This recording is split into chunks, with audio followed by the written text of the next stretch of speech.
All ages, Town Square Media is proud to present to you the best Quad City sports talk radio show in the world. With the face who runs the place, T-Roy, the OG on the marquee, J-Bird, and the cat who runs the chat with the stats, Statman Surge. We are Don't Hassle Us, We're Local. We're not a Quad City sports talk radio show. We're not the Quad City sports talk radio show.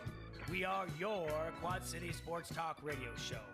Welcome to the conversation, Quad Cities. But first, the Dawn.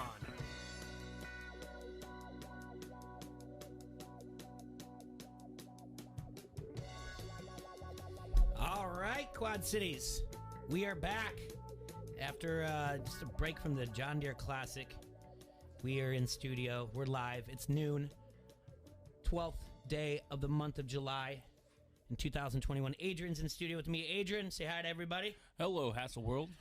That's right. So we're back. We got a lot of catching up to do. Talk a little bit about the John Deere Classic. Get excited for the upcoming Bix festivities that's going on here. We have the Home Run Derby tonight to talk about. We've got basically halfway. Well, I mean, I don't know exactly halfway, but we got to look at where the standings are. We've got Game 3, 2, and 3 to talk about. Man, I feel like just tons of stuff. Just tons of stuff. How was your weekend? It was good. Watched the McGregor fight. Yeah. Watched the rest of the John Deere Classic. Mm-hmm. That was fun. Game 3 was exciting. I was a little one-sided, but some people didn't play as well as I thought they were going to.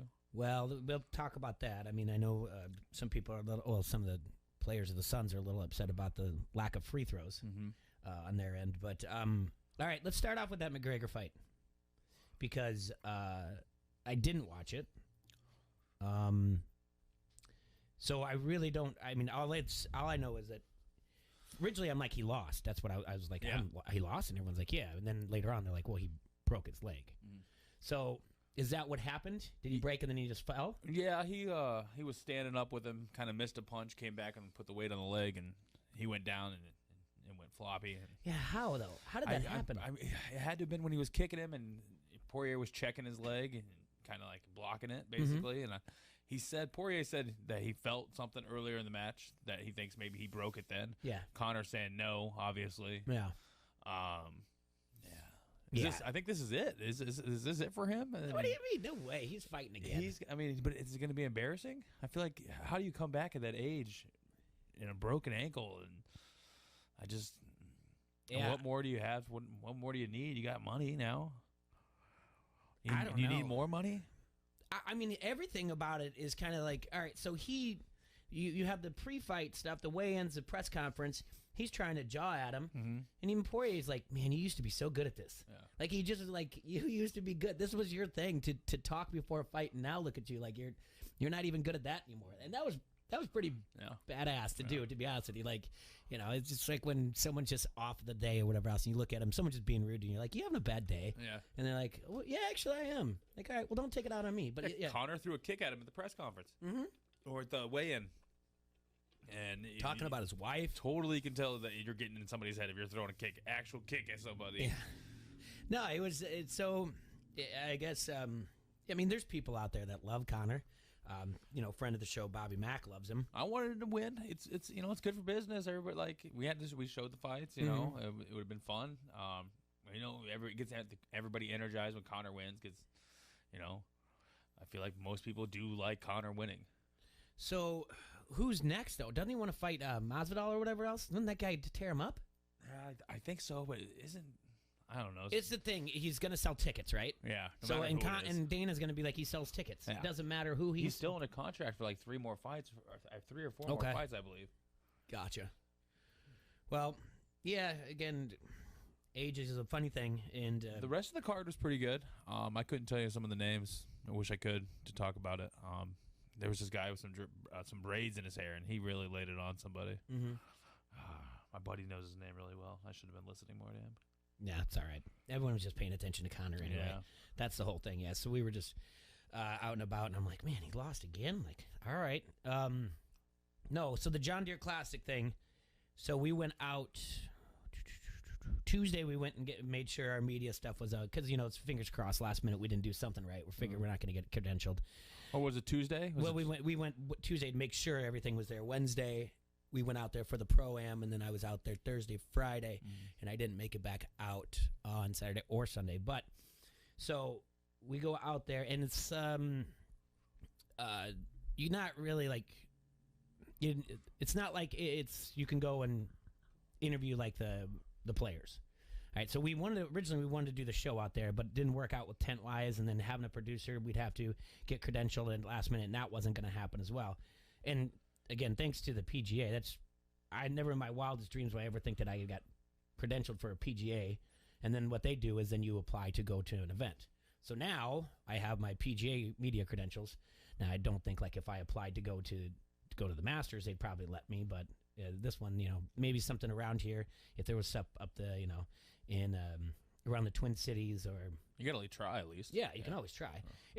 Trust me, it was cool. So the Pro-Am thing, all right, this is where you and three of your buddies play golf with a pro. You play the front nine with one, and then at the turn or whatever you want to call it, they get you play with another one. So, boy, $4,700 to play in this thing. Yeah. Now I was assuming I know like 18 holes. Yep. All right. And I'm assuming like a majority of them these are like sponsors or your business pays for it, and because it all goes to Birdies for charity. Yeah. So it's a write-off, but still $4,700 to play golf, and some of it's not very good golf. And trust me, we could smell our own. All right, I know I'm not a golfer by any means where I'm not saying I could do any better, but I know that there's a lot out there that I'm like, oh, and I don't know how these pros do it. It wasn't fun to watch. No, there was like if you saw like there was so we were at what is it 16 and 17. 16's a par 3 and 17's a par 5. All right, so the 16 one is cool because see how close people like stick it because you want to see a hole in one by one of these guys. And someone did hit one on 7, and I tried to get a hold of him, but I never got anything back. So an amateur did hit a hole in one, but there was a lady playing in one of the group foursomes. She played really well. She could strike the ball, but so that hole's fun because you stand in between, and then the 17, since it's par 5, you get to hear it. And we've mentioned this before. When you hear that ball being hit and it's actually a good sounding ball, like it's fun. So where you're at like 16, 17, if you stand between the two of them, 17's way back. It's the tee box is way for the pros. It's way in the back. So you might be talking with people and you kind of have your eye on like 16 because you want to see if there's going to be a hole in one, but you can hear the ball being hit 17. So it's like standing in line at like a roller coaster because you hear that and and so you're always watching it go over or whatever else. So it's pretty cool. So we did that. Like I said, I'm sure it was great out there for everyone that did it. That's a lot of money. I mean, do the pros get any of that cut? Do they get paid to play in that? No, I don't know. That's a good question. And then I went out Thursday, and I didn't follow anyone. I went back to like 16, 17. Then Friday I was out by myself, and I walked around a little bit because I hadn't really been around some of the other holes. Mm-hmm. So I wanted to go around and do that. And this is when I went out there. I went out there specifically because I wanted to go and interview the caddies because I wanted to hear the stories about the caddies, what they have, because they have like all the best ones, like golfing, gambling, whatnot, because they're gambling amongst themselves, and also hear the stories like some of these guys are getting paid like nothing, and they'll you see them. That's what I wanted to get a hat. They'll get like $50 from like Valspar to wear a hat. Really? Yeah, because they're going to be on TV and whatnot. So just throw it on there. And so I met with the director, and so I had gotten out there, and even though they told me to come out there, at this time he's like, all the caddies are out. All the ones that are done from the group this morning, they're all gone for the day, and the next group just went out. So he's like, here's when you can come in. And then we're going to see something here. All right, you're on the air, ESPN 1170 AM. Who we got? You got Adam on the phone. What's going on, Hey, fella? buddy, what's up? Hey, I heard you talking about the Classic, and Yep. I wanted to give you a little story of mine. So Sure. I volunteer every year at the Classic on Thursday and Friday. And then this year on Friday, I got to escort the golfers, every one of them, to the first tee box and kind of be with them and get to talk to them and get to know them. And it was kind of really, really fun and interesting. So a couple of things that I wanted to tell you guys is that these golfers, when they come through, man, they don't want to chit chat with anyone. They kind of got to stick up their butt, but I get it because they're in their zone and they want to, they don't want to break away from that. But their caddies, on the other hand, oh my God, are they funny? Yes. I had the best time with their caddies. There's a golfer, his first name was Alex, but I can't remember his last name to save my life right now. But his caddy was straight up Englishman. He had the accent and everything. And the way he was talking was just making me laugh. And he's like, "Do you like my accent, huh?" And he was calling me wanker. He's calling me everything else. And I'm just laughing at him. And as soon as they teed off and they all have those beautiful shots like you're saying, he looks over at me and he goes, "We'll see you later, wanker." And I was like, wow. Just started laughing. You should have seen everybody turn their heads and like look at me like I did something to tick them off. But it was like an experience that I'll never, ever forget.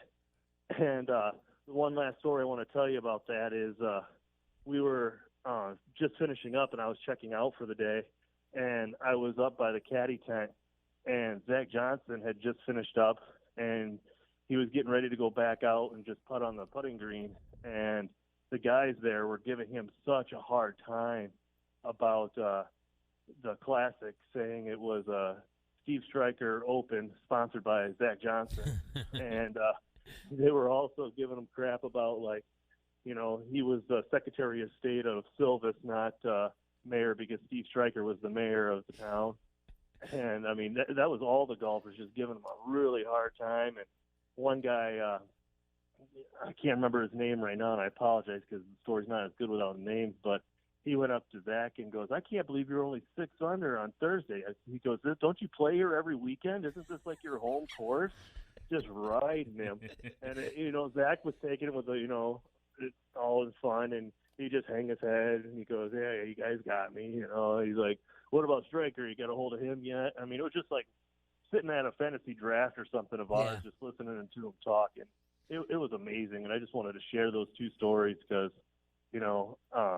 it was once in a lifetime kind of deal, and I wasn't even supposed to be doing that. I was supposed to be doing something else, and they asked me because volunteers were down this year. Yeah. They asked me to volunteer somewhere else, and I guess I got lucky that day. So, I just wanted to share that. Yeah, while I have you on there talking about the caddies, so I met with this guy. His name's Ron, and he's the director of getting all the stuff together for the caddies in the caddy tent, and he took me in there. And this guy's out of West Des Moines, but really he started doing it because it's something I look at. He's like, "Go look up caddy pens, like how caddies just used to be like almost like roped off in a thing, and golfers would come by and just be like, 'Hey, come caddy for me now,' and they're not treated. Some places they're not treated the best, but this guy, he goes all out for him, and so like he had like Buffalo Wild Wings cater, he had Portillo's one day, but he went even further. Like he got a chef out of Mason City who did stuff together and he put together like steak meals. Like these caddies were fed better than some of the golfers on one day, and they were just like, they're super cool to him, like, because they're just so appreciative. He puts together this winning basket for them, for if their golfer wins, and he gets it all donated and makes sure that everyone has their your business or whatever you're doing, it's promoted the right way. And I was really impressed with what he did and the stories that he has about those guys. So yeah, I'm glad that you had an experience with those guys, because I was going to go back out there on Saturday. Things, life happens and you have other things that you have to do and other responsibilities. But I wanted to talk to him because I just wanted to get some stories, and I like that you had that time to joke around and listen to those guys give Zach Johnson a hard time and whatnot. Oh, yeah, and you're 100% right. They love that hospitality tent for themselves because there isn't a lot of places like that on the tour. And that's what they were telling me. Like, they love coming here, and they're, like, so appreciative of, like, my time. And I'm like, well, you don't have to be appreciative of my time. I'm glad you guys showed up type deal. Yeah. But you said something about the gambling and everything. You're 100% right because when the caddies would be waiting for their golfer to come out, they'd be out on the putting green waiting for them. And they would take like 4 balls in their hand, and they'd kind of play like the quarters game, like trying to roll it to the wall so you can get the closest to the cup. And they were playing for money doing that. And I just thought that was awesome. I'm like, heck yeah, the bypass time while they're waiting for their golfer, they're sitting here, trying to get closest to the cup while throwing the ball. They're not like hitting it with a putter, they're rolling it. And then one of their golfers came up and he goes, "You better have won something." And he's like, "Oh yeah, I don't lose." It's just like just hearing that, this is great. But yeah, I just wanted to share those couple things. And Real quick before you go, who do you got winning the home run derby tonight? oh God, I don't even know. Okay. Way to put me on the spot. I know. I don't know. I don't even have a good guess. Sorry. No, that's all right. We're going to talk about it a little bit later because we're going to look at the odds and we're going to try to predict who's going to win it and whatnot. So obviously, whatever we come up with, Adrian and I just do not listen to us because we usually do Not hot right now. not hot right now. But thanks for All the right, phone fellas. call, man. I appreciate Yep, it. And thanks we'll for talk to you later. volunteering too. You're right. They had a shortage. I got to meet Charles. He was a driver, Jim, and then also Linda. And Linda's been volunteering for the John Deere Classic for 46 years. This was her 46th year doing it. So That's crazy, yeah. isn't it? So she was doing the transportation for media, and they were really nice people, and I got to talk to them. So I really enjoyed talking to Linda, and she was sharing stories about even when it was called the Ed McMahon Classic, or when he was the host of it and everything, and how he would always take care of them and the volunteers because he loved hanging out with those people. So thank you for volunteering. It's a great event, and we appreciate you. All right, thanks for letting me call in. Yep, you got it, buddy. All right, that's Adam. Thanks for the phone call there. That was fun. Yeah, so yeah, like I said, it's the biggest one on day one, like you said, Zach Johnson, Kevin Na, and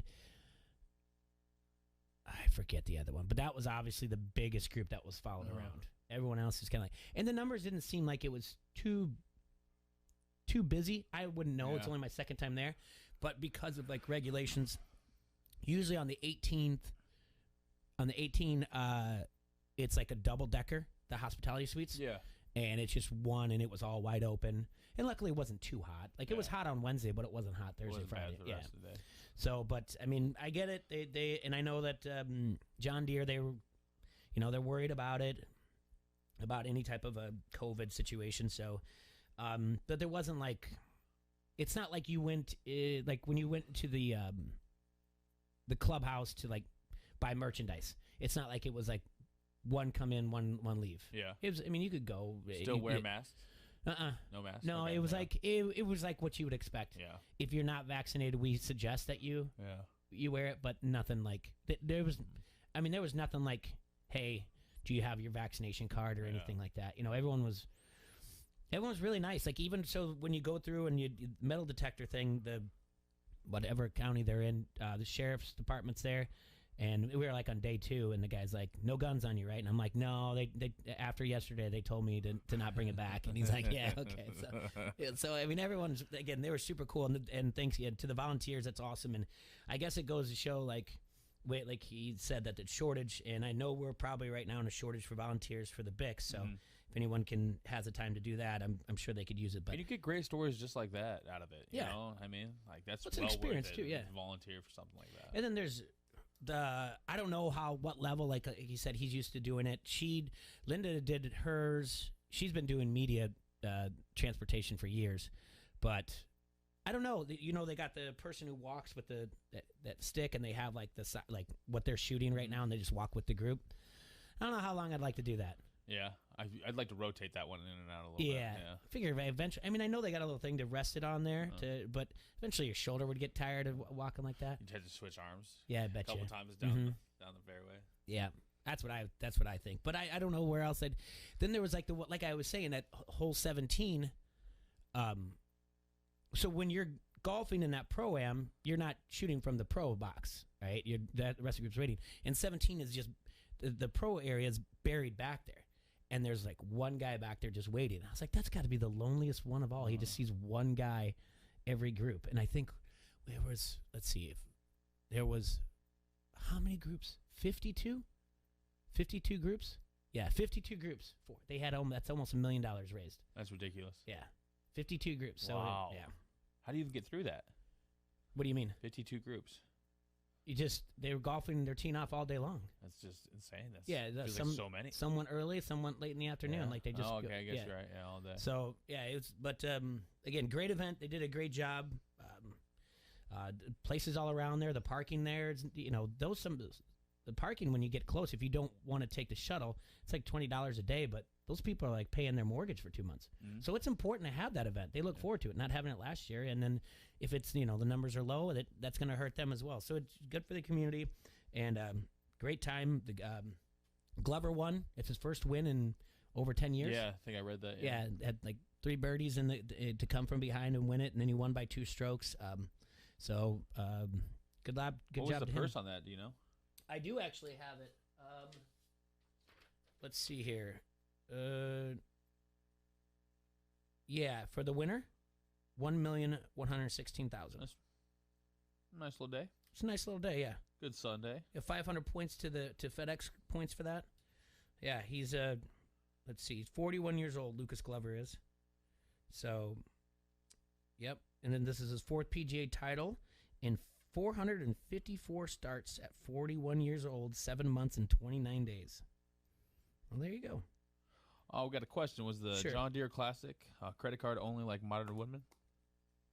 Yes. Yes, it was. That makes sense. Yes, but I did see one like cash transaction, but I think it was more like a high school kid wanted like a hot dog, and he's like, I don't have a card, and they're like, okay, we'll figure it out. Yeah. But everything else was, Yeah. it was all card or whatever. So, and which is fine. Yeah, that's common. That's pretty much everywhere. That's now. Yeah. All right. Well, let's take our first break. When we come back, let's take a look at the home run derby. Let's make some predictions. Let's look at some odds. Let's try to win some money here. But first, hey, Quad City, stop going to your favorite social media sites asking for suggestions of where to get your oil change, who does the best tattoo work, or the best place for lunch in the Quad Cities. Pick up your Locals Love Us guide all over the QCA. It has easy-to-navigate table of contents to help you find whatever you're looking for. Go to the websites, localloveus.com. Click on Quad Cities and browse your favorites. So easy to use. They even rank the most popular places for you. That's Locals Love Us, your guide to the best. You like that? You like that? Give me a hell yeah. I said give me a hell yeah. This is Matt Koss of the Quad City Times, and you are listening to Don't Hassle Us, We're Local. Hear every game of Chicago White Sox baseball on ESPN 1170 AM. Back toward the wall, it's gone! Len Casper and Darren Jackson are on the call. Chicago White Sox baseball on ESPN 1170 is presented by Wheelan Presley Funeral Home and Crematory, Circle Tap, Crawford Company, and Vegas Gaming Cafe.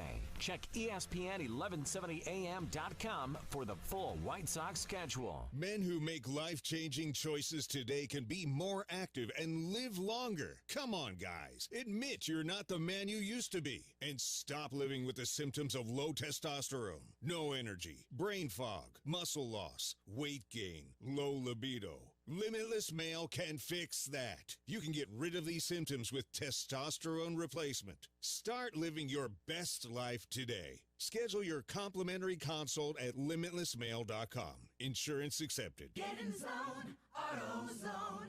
Welcome to AutoZone. What are you working on today? So you've got an oil change coming up? We'll help you find everything you need. Right now, you can get 5 quarts of Valvoline Max Life high mileage motor oil and an STP oil filter for just $28.99.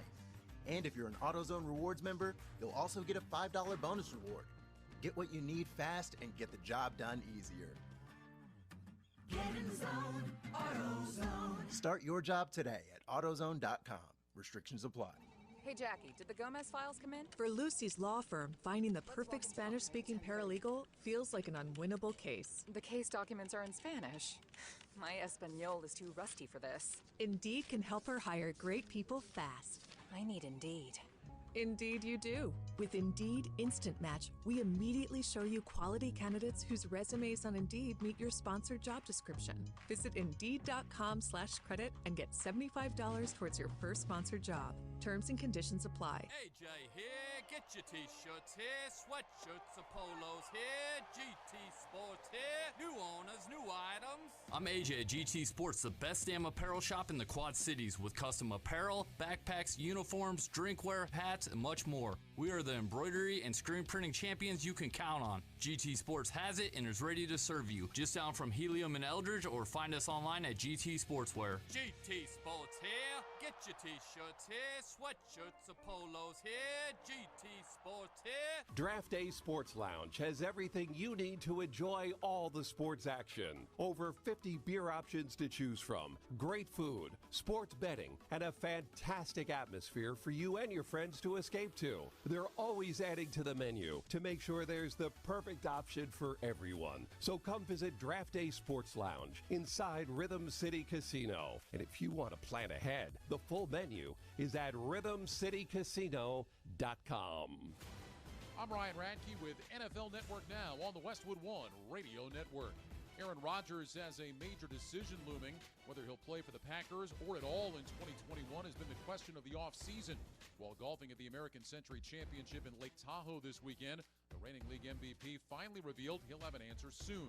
When asked what his plans are for the upcoming season, Rodgers said, quote, "I'm going to enjoy the hell out of this week. Then I'm going to get back to working out, and I'll figure things out in a couple of weeks," end quote. Rodgers skipped Green Bay's entire offseason program. The Packers report to training camp on the 27th of July. And Washington football team president Jason Wright revealed the team's new name and logo will be revealed in early 2022. The team will retain the traditional burgundy and gold colors that are entrenched in the team's history. For all the latest news from around the NFL, stay tuned to NFL Network and log on to NFL.com. This has been NFL Network Now on the Westwood One Radio Network. For the ones standing guard, for the eagle-eyed, for the knights in shining armor, and for all those who support them. We are Grainger, your experienced safety partner, offering supplies and solutions for every industry, committed to helping keep your facilities safe and your people safer. Call clickgrainger.com/safety or just stop by. Grainger, for the ones who get it done. The real estate market is always tough, but this market, it's unlike anything we've ever seen. When the average home stays on the market just 24 days and houses routinely go for more than the listing price, who you work with matters. Realtors have the expertise, local knowledge, and personal touch to give you a competitive advantage throughout the entire home buying process. And that's something an ordinary agent could never do. So make sure your agent is a Realtor. Realtors are members of the National Association of Realtors. That's who we are. Never miss a thing with our app. Listen live from anywhere in the world and be notified when news breaks. From the Quad City sports leader, ESPN 1170 AM.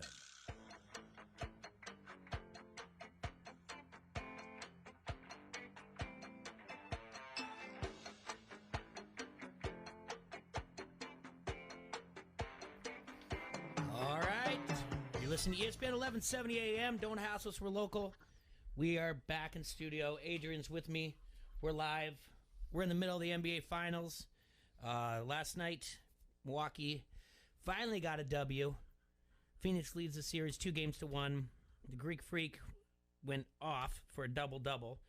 Now he's one of three people to go back-to-back for 40 points in a double-double in NBA Finals games. So he joins Shaquille O'Neal and LeBron James for doing that. That's a big win for them. He had 17 free throws attempted in that, and Phoenix had 16 total. I'd be a little upset too. And then every one of his shots except for 5 were within 5 feet of the rim. Really? Yeah. So those are going to go in. Those are going to go in. So still right now it's looking at it that Phoenix still has about a 70% chance of winning the NBA Finals. Game 4 not till Wednesday. Couple day break. I'm guessing that has to do with the Home Run Derby and All-Star game. Yeah. And then, because it's still in Milwaukee. Yeah, it's still Milwaukee. It's weird. That is weird. They should be full. I feel like almost tonight or tomorrow, easy. They did that. They went Tuesday, Thursday, and then they waited till Sunday, but you get that extra travel day. Yeah. I guess. You don't really need that extra travel day. No, and you don't need 2 days off when you're playing in Milwaukee, too. And then they don't play till Saturday, but that's back. Are they just giving these guys extra rest? That is. There's 2 days in between everything. Except for Tuesday, Thursday game. Yesterday in Major League Baseball, the Chicago White Sox won 7-5 in extra innings over the Orioles. The Phillies 5-4 over the Boston Red Sox. Marlins won at home 7-4. Pirates went on the road and beat the Mets 6-5. Rays lost to the Blue Jays 3-1. Astros and the Yankees in a big one last night, huh? That was a fun game to watch if you watch like baseball and rivalries. That is, let's see, going into that walk-off by Altuve, the Astros had a 22% win probability in going in that game. And the Yankees, this is what's getting everybody all up in arms about the Yankees, that they've have two really big blown losses already, and all within the last, 15 days. One against the Angels when they were up 4-8, going to the bottom of the 8th. They ended up losing 11-8, and then last night they were up 7-2, going to the top of the 9th. So, let's see. The Twins win extra innings against Detroit. They won 12-9. The Reds went on the road, beat the Brewers. Athletics 4-1 over the Rangers.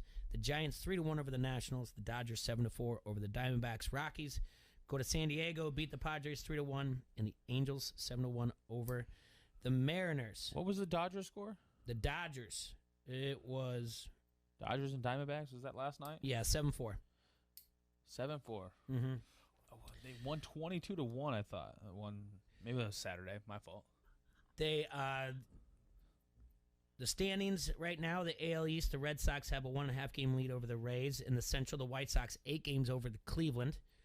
In the West, Houston has a 3.5 game over Oakland. In the NL East, the Mets have a 3.5 game lead over the Phillies, a 4 game lead over Atlanta Braves. Brewers currently lead the National League Central. Cincinnati's 4 back. Cardinals and Cubs are both 8 back. And in the West, the Giants still lead that division. They have the best record in baseball right now at 57-32. The Dodgers are 2 games back. The Padres are 6 games back, which made me want to look at something because when talking about predictions, since we're at the All-Star break and we're halfway here, here's what I wrote before 2021 season. Here's what T-Roy had. He had the Yankees winning the AL East. They are currently 8 games back. He had the White Sox winning the Central. He's got that one down. And he had Oakland winning the West. They're 3.5 out. 3.5 out. Houston wins the wild card. Twins win the wild card. That's not looking good for the Twins. Twins are not winning the wild card. He had the Braves winning the NL East. So they're and back. They just lost Acuna too. Yeah, I know. Season ending. I think that team's about to. Cardinals winning the trickle Central. down. Padres winning the West. He had the Dodgers winning the wild card, and the Nationals winning the wild card. Let's see. He had Houston over the Twins in a wild card. Yankees over the Astros in the divisional series. A's over the White Sox. Yankees over the A's in the AL Championship. And Dodgers over Nationals in a wild card. Braves over Cardinals in divisional series. Padres over Dodgers in divisional series. Padres over Braves in the championship. And the Padres beating the Yankees in the 2021 World Series. All right, well, here's mine. It's not too far off. I had the Yankees winning the AL East. I think everybody did. No one really saw that the Red Sox coming through, but we knew the Rays would be pretty good. I had the Twins winning the AL Central. That's not going to be good. I do have the Astros winning that, the AL West. I did. And Oakland winning the wild card, and the White Sox winning the wild card. So, Oakland's still in for the wild card situation there, too, so. I had the Mets winning the National League East. They are currently doing that. I had the Cardinals winning the Central. Not doing that. And the Dodgers winning the NL West. They're 2 back. Padres in, and the Braves in the wild card as well. I don't want to get in too much into it because I did have the Twins beating the Dodgers to win the World Series. So that's where we're at halfway there. So I mean, you guys were close. Yeah, the ones it's the East. It's Boston coming out of there, and Yankees just are the. I mean, that's the thing. So let's talk about this before we get too much into more. Are the Cubs going to be sellers now? Oh, I'd imagine so. At least a few of them. I don't know if it's a complete fire sale, but you got to start getting some things back for these guys. Kimbrel's probably on his way out, I would guess. Well, you got. I mean, once you come back, he's going to be the most coveted player probably. And once you come back from the All-Star break, then you've got. You have Wednesday off, and then Thursday. Like, you have to come out of the gates pretty strong. You're going to need to win like your first 5 in a row real quick. Let's take a look at their schedule real quick. Because, I mean, that's really the key, right? Like, they start Friday. Okay, yeah. So, okay. Right out of the gates, Diamondbacks. Not a bad place to start coming out of the All-Star On the road or not? On the road. Okay. So that 3 against them. Turn around and then head to St. Louis. Okay. And that's a 4-game set. Okay. So Tuesday. So they're not okay. So yeah. So geez, they're not going to be back. They're not. Then they got Diamondbacks not till the 23rd. That's not that's not a fun road stretch, because you by the 22nd. I mean, the trade deadline's what, the 31st? Yeah. You're going to need to win those first 7 games. 6 out of 7. Yeah, that's a tough one. That's a tough. And you lose 2 to the Diamondbacks, it's an automatic sell. Mm-hmm. Right out of the gate, like you can't lose 2 to the Diamondbacks. Diamondbacks are losing to everybody. And they're not seeing. They don't see Milwaukee till second week in August. Yep. There's a lot of games coming up in Milwaukee against Milwaukee the next couple months.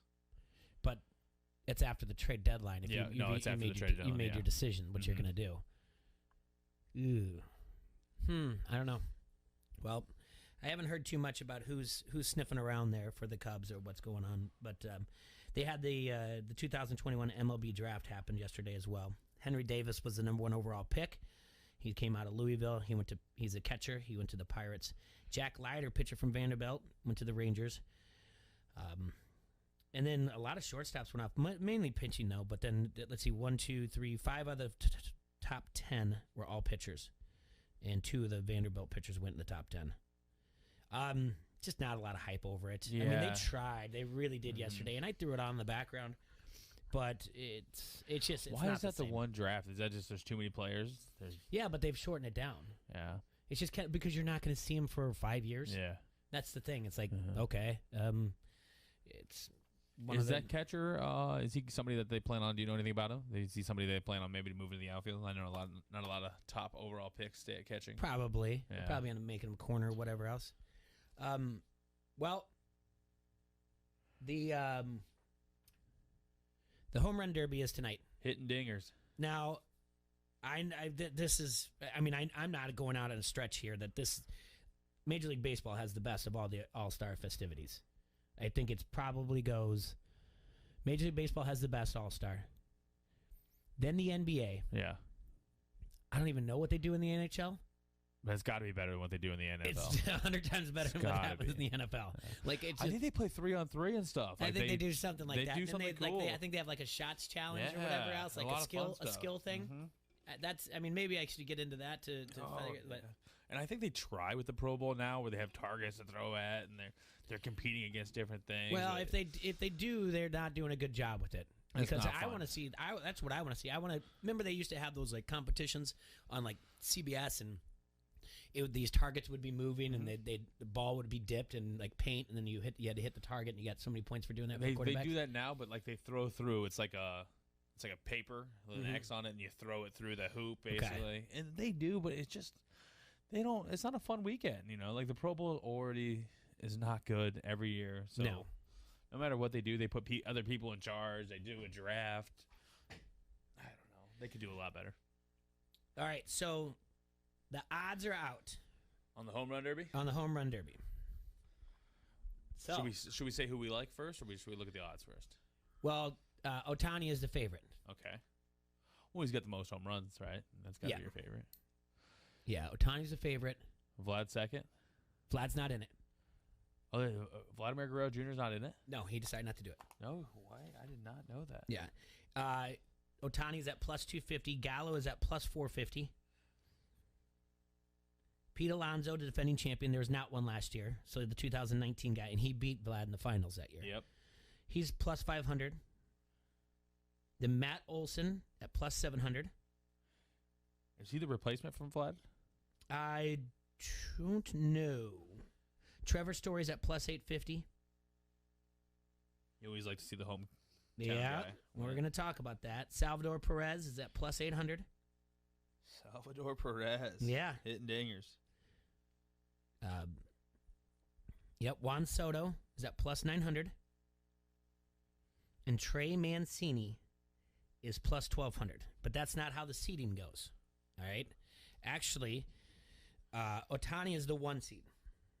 So he's going to go against Soto first. Soto's the 8. Wow. Mm-hmm. That's your first round? You would have thought you'd have made that in your last round. You figured out a way to get those guys on opposite sides. Yep. And then the number 2 seed is Joey Gallo. But he'll go up against Trevor Story. He's the 7.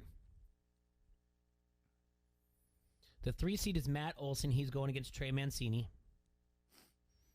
So that makes Salvador Perez the 4 and Pete Alonso the 5. Now, you can go to Elite Sportsbook and you can bet on these things. You can find it wherever you'd like to do your gambling from, but I'm pulling up Elite Sportsbook. The one thing, here we go. Now Who's the 5? Huh? Who's the 5? The 5 was Pete Alonso, the defending champion. Who's the 4? Salvador Perez. Oh, okay. So there's 2 things I want to look at. And that is who we like, and then I want to do first round where we like value at. But let's take a look at some gambling lines when we come back from break. We got to do our second break of the hour. We haven't even done that yet. So Front Street Brewery, the oldest pub in the state of Iowa, is nestled beautifully along the banks of the mighty Mississippi and has served the fine community of Davenport since 1992 with some of their awesome beers like the Davenport Gold, the Wise Guy, or the Raging River. It's also things like their new their pineapple sour, the Juicy Lucy, all that and more. It's there. And don't forget they have their tap room in the Freight House Complex at 208 East River Drive, and the restaurant is also downtown as well. You can check out their Facebook page for food and drink specials and also visit their webpage at www.frontstreetbrew.com. Go ahead and check out all the other things and reach out to your favorite watering hole and tell the owners, tell the bartenders, get some Front Street Brew on tap. So get down there, enjoy it. Go there before or after a little River Bandits game. All that good stuff. We'll be right back here at Don't Hassle Us for Local on ESPN 1170 AM, and we're gonna find the home run derby winner, and we're gonna get the best value for our dollar here to win some money today too, because there's no baseball to bet on, so we might as well bet on this. This is Lobo from Lobo Salsa. You're listening to Don't Hassle Us, We're Local. When the big times come to a small town, you know it will be done right. The annual Waplo Pro Rodeo is back this year, July 16th and 17th. If that's not enough, the Wisconsin FMX featuring Cody Kavanaugh will be performing as the specialty act. 2 professional features on 2 amazing nights. The FFA members work hard to bring a family fun event to Louisa County. 2 fun nights and 2 great acts. Get your tickets today at WapaloRodeo.com before your 8 seconds are up. The real estate market is always tough. But this market, it's unlike anything we've ever seen. When the average home stays on the market just 24 days and houses routinely go for more than the listing price, who you work with matters. Realtors have the expertise, local knowledge, and personal touch to give you a competitive advantage throughout the entire home buying process. And that's something an ordinary agent could never do. So make sure your agent is a Realtor. Realtors are members of the National Association of Realtors. That's who we are. Mike, I understand you need the parts. Carly's Car Shop demands more engine-fixing horsepower. They need to floor it to find their staff some backup. We need to finish up that coupe today. It cannot be here for another 2 weeks. Indeed can help them hire great people fast. I need Indeed. Indeed you do. With Indeed Instant Match, we immediately show you quality candidates whose resumes on Indeed meet your sponsored job description. Visit Indeed.com/credit and get $75 towards your first sponsored job. Terms and conditions apply. The Max Kellerman Show. Did Floyd carry him? He didn't press for the knockout, but let me say something about Logan Paul and his brother Jake. They love boxing. They have passion for it. There's other ways for these guys to make money. They choose boxing, which is a tough road. So you have to really love it, which they do. They respect the sport. They never disrespect it by training as hard as they can, absorbing as much as they can, learning it, fighting as hard as they can and as well as they can, and then moving on to the next. And by the way, doing a great job promoting the sport and having people put their eyeballs on it. I don't know. I'm not mad at the Paul brothers for that. I'm not going to be mad at Floyd for making $50 to $100 million for an exhibition. Now, That's what it was, an exhibition. It was an exhibition. Floyd was exhibiting his boxing skills against a novice boxer who's much bigger than him. The Max Kellerman Show. Weekdays at 2 on the Quad City Sports Leader, ESPN 1170. Thousands of us cockroaches are infecting you with germs. Spiders are hiding in your corners and clothes waiting to bite you. Harmful termites are destroying your home. Mice are chewing through your wiring and leaving droppings everywhere. What's that noise? 324-2625. Got pests? Call Midwest. They called Midwest Pest Management. Are disgusting pests bugging you? Call Midwest Pest Management. They're professional, affordable, and they treat your home like family. 324-2625. Got pests? Call Midwest. Unfiltered. Keyshawn Johnson, Jay Williams, and Zubin Mahente. Does Aaron Rodgers get moved before the season starts? The two teams in the AFC for me would be the Raiders. And I know they got Carr, but you send Carr back to Green Bay. I know John Gruden he's probably sitting there just trying to figure out how to get that done because he's never satisfied at the quarterback spot. And Never. Think about it. He tried to get Brett Favre when Brett was 60. So, I mean.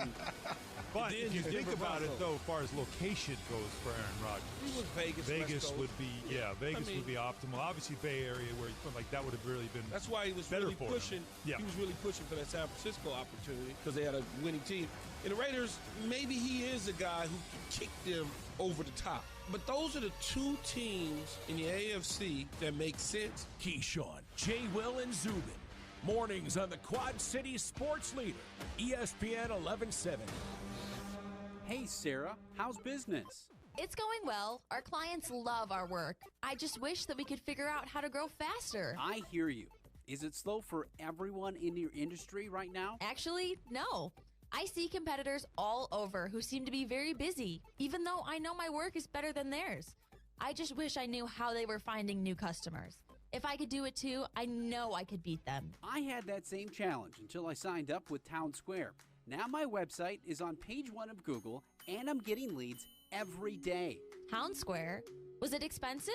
Not at all. Zero cost to build the site, no nickel and diming, and no contracts. Just a monthly subscription that I can cancel anytime.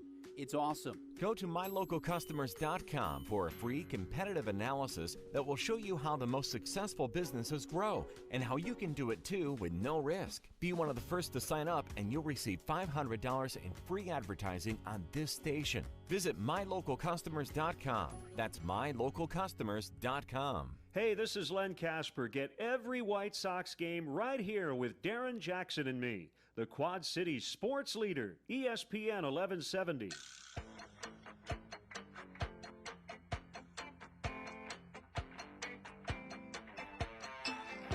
Welcome back to Don't House Us for Local here on ESPN 1170 AM. Currently, we're taking a look at the field tonight of all 8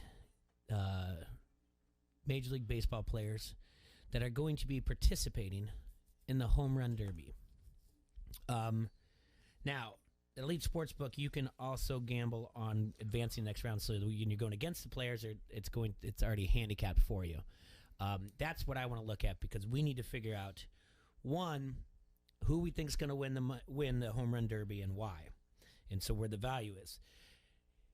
Talk this through with me, Adrian. Well, let's start off. Who righties or lefty tonight? Who do you think has got the advantage? It's got to be the lefties, right? Okay. So we got 1, 2, 3, 4 lefties and 4 righties. All right. Well, let's take a look at the matchups first, and break it down using your righty lefty everything. Okay, Ohtani's the one. He's up against Soto. Ohtani to advance is minus 320. Soto is plus 250, meaning you're putting up $320 just to win 100. So he's the heavy favorite to advance against Soto. Oh, man, I wish that was going to be a final. I think that could be a show. I think that could steal this. They're going to start with that too, aren't they? I don't know if they're going to walk it back. Yeah, I don't know if they're going to walk it back and do 4 versus 5, maybe, and then go 3 versus 6, 7 versus 2, and then 8 versus 1. But that's a good idea. That's to look that up. You have your defending champion going first, then. Yeah, Alonso, and he's the 5. Yep. He's the favorite to win against Perez as well. He's minus 225. Perez is plus 180. So that's put up 225 to 100 for Alonso. I actually have both these guys advancing. Ohtani and the Alonso are the favorites. It gets a little bit different when we keep moving, when we go forward from here. I wish. I like Soto advancing against Ohtani tonight. I'm not saying that. I just think that he's gonna steal the show a little bit, steal it right from him, and we're only gonna see Ohtani hit once now tonight. Yeah, do you think though? Well, I just have this thing like it's. I honestly, I don't want to see this happen because it's so great, but I feel like Ohtani's just gonna like lay it all on the line tonight, and he doesn't care about the second half of the season. Really? I don't know why I feel. It's just like it's just been all about him. Like I don't think he could even like. I don't even think it's going to like phase him. He's just like, yep, I'm gonna go put on a show. I mean, he's got his manager Madden like pushing for him to play the field and pitch, which is crazy when you have other things like the Mets and DeGrom. They're like, no, like they're basically like moving their schedule around so that he wouldn't throw, and he's staying out of it. I see your point though with Soto. I mean, that kid out of nowhere. I mean, he could sometimes. I mean, he can rake if he wants to. He's been a little hurt this year, and it's mostly been about his throwing. And I think that his swings has been. You know, he's on my fantasy team, and his swing's been there, but. So you can, if you other sites, if you go and you search far enough, you can find other things. Like I know you can bet on who is the winner going to come from the American League or National League. The American League is a heavy favorite at minus 200. Here's one for you. Before we break them down each one. There is a distance of the longest home run over 510 and a half feet is minus 125. Joey Gallo hits it like 425 or 525. Former Rockies baseball player Matt Holliday said earlier this week, I think there will definitely be a ball hit closer to 550 feet. Aaron Judge, the longest home run since 2016 was Aaron Judge's at 513 feet. The humidor will not be used tonight, so the ball should travel a little bit more.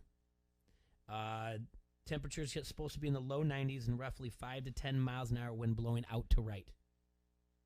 So you're saying, yes, you're right. There's an advantage for lefties. I like Alonso taking out Salvador Perez in the first round. So you got Alonso? Yeah.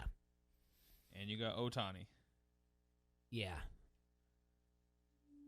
All right. So then we got Olsen and Mancini, which I want Mancini to win, but I have a hard time believing he's going to tonight. I like the story. He's on my fantasy team. He's got only 16 home runs this year so far, but that's not the point. He's a lock to win comeback player of the year, right? Yeah, There's Ohtani as well because Ohtani was hurt, right? Yeah, but this guy had cancer.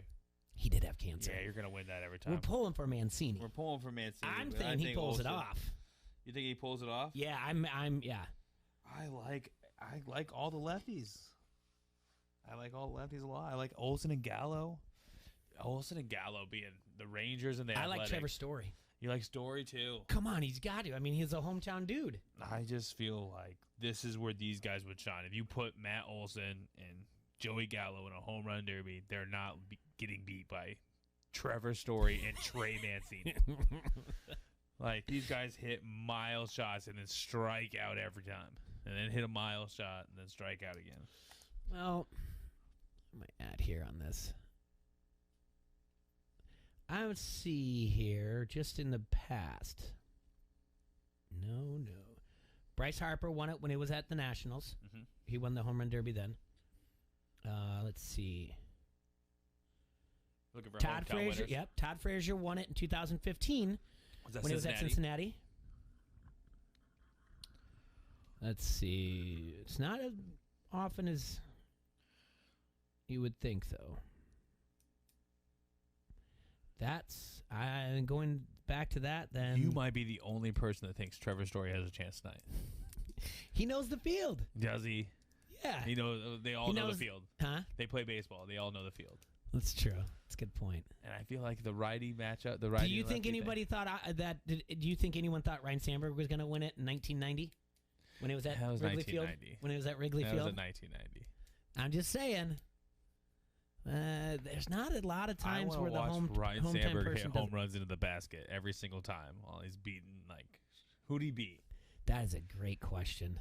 Let's find that out. 1990 home run derby. Real quick, let's just go off the rails here. Just completely. Now we're talking about the 1990 home run derby live here on air. We're gonna find out who beat Ryan Sandberg. Let's see if anybody in the Hassle chat can beat us to it. Yeah. Are you there yet? Yeah. Is anybody chiming in on who they like to win?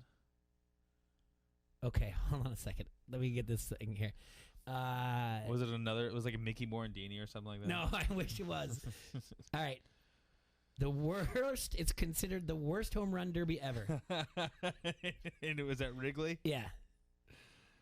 Let's see. 8 participants in the home run derby.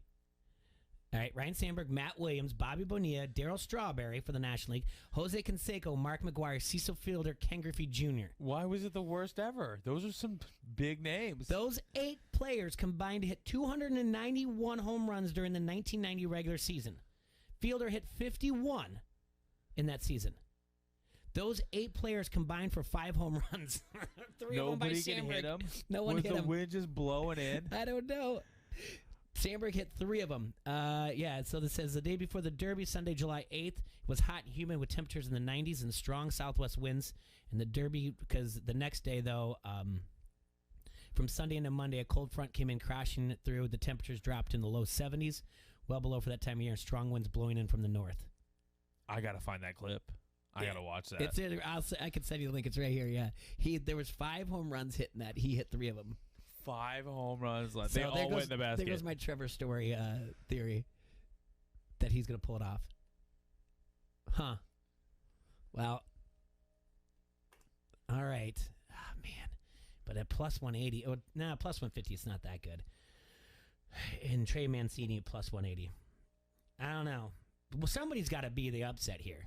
Can't take all favorites in the first round. Juan Soto's upset Notani. Okay. Juan Soto. And I don't like, the only one I like is righty is Alonso. Like Olsen's winning, Gallo's winning, Soto. I like where that's at. Alonso, Gallo, and you had Olsen too? Mm-hmm. Oh, they're not going to let me parlay that? Come on, guys. That's not fun. No, that's not fun at all. That's half the fun of betting. All right. It's So trying to get a bunch of things right. let's follow you here, okay? Yeah. Soto wins, right? Yes. Alonso wins. Yes. Gallo wins and Olsen wins. All right. Then you go into semis. You have Soto versus Alonso. Soto. Gallo versus Olsen. Olsen.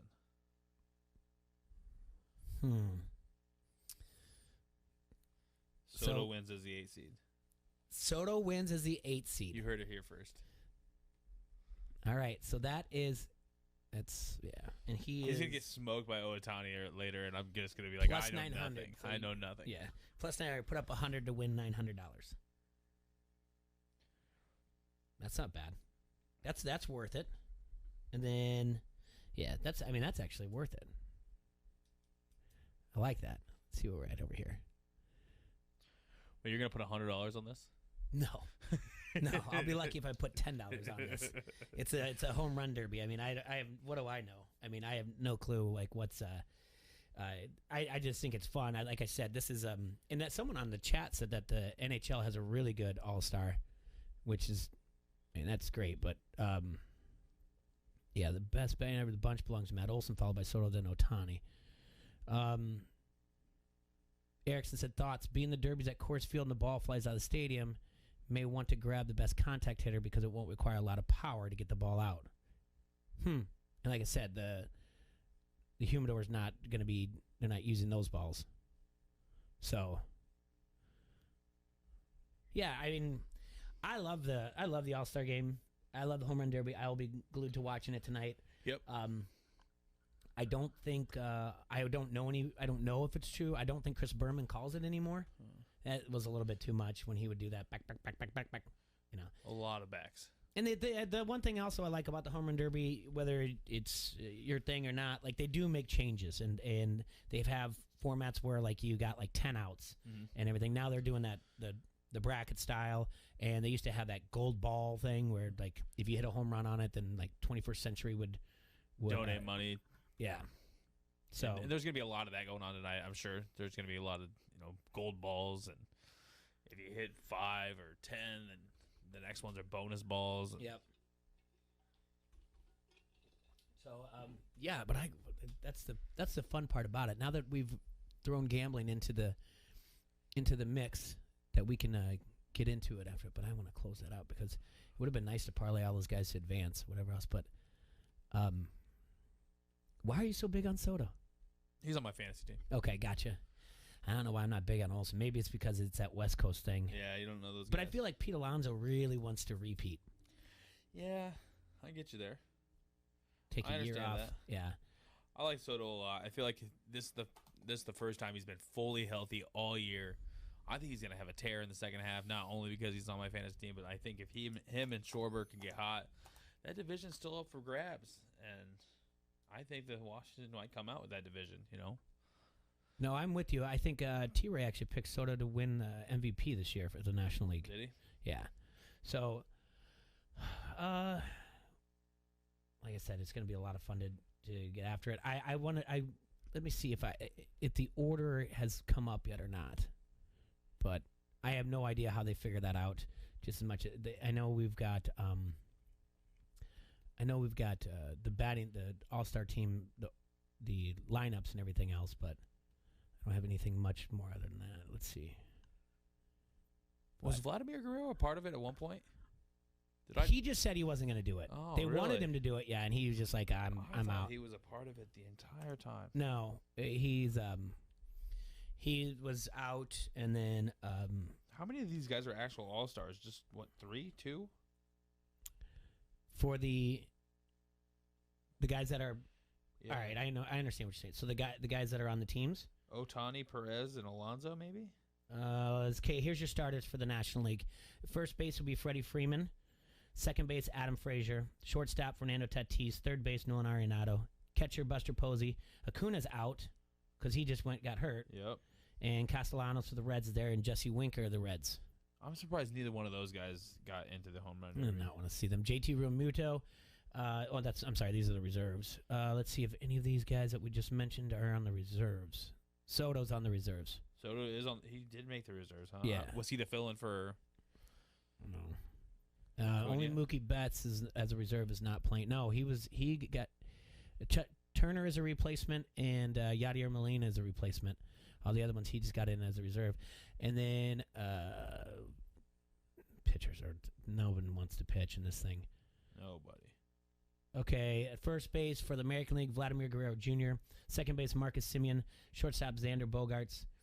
Third base, Rafael Devers. Salvador Perez for the Royals. Trout is not playing. Aaron Judge. Teoscar Hernandez is there. And then you have Ohtani as DH pitcher. So Ohtani we have there. Let's see. And Joey Gallo is a reserve. So, yeah, what did we mention there? 3 Just out of 3? 8. 3 out of 8, yeah. I'm surprised Mancini didn't get on the All-Star team. He's not doing too bad this year. Mm-mm. No, not too bad at all. And Alonso, too, I'm surprised he's not the backup first baseman. Yeah. Has he had a down year? I guess I don't really know. And then, so, Michael Brantley's not playing. Listen. There's a lot of the teams, Astros are not. There's not a single Astro coming to play. How many were voted in? 3. Brantley, Altuve. Carlos Correa, Altuve, and Brantley, yeah. Now, as far as, are any pitchers going?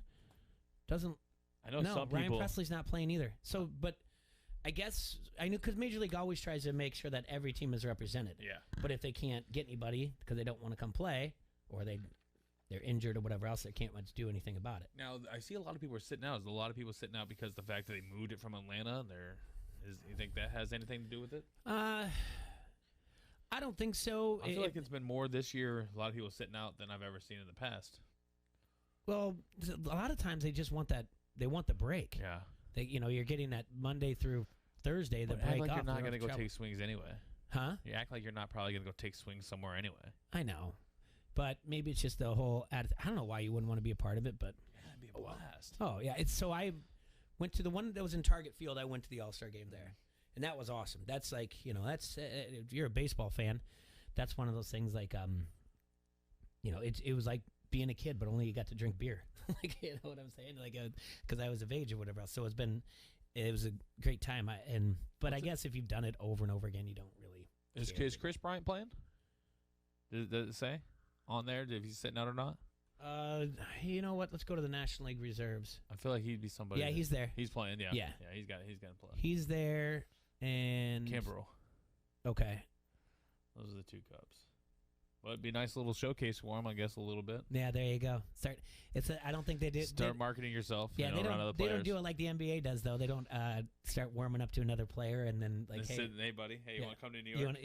Hey, I'll go talk to the GM or whatever else. You think you look good in Met Blue? Yeah, exactly. All right, we got to take a break here. Don't Hassle Us, we're local. First, let me tell you, you've heard Luke on the air. You've seen Dave on our show. Don't Hassle Us, we're local is happy to have Martin Family and Cosmetic Dentistry as a new sponsor of the show. Martin Family and Cosmetic Dentistry goal is to help everybody have a positive dental experience, and that starts with their youngest patients at their very first dental appointment. The office is kid-friendly and designed to be comfortable for children and patients of all ages. There is a designated kids area, and the entire staff is very experienced and comfortable with the children of all ages. For the adult hassle maniacs, Martin Family Dental will take care of all your dental needs, from your first cleaning to all restorative work.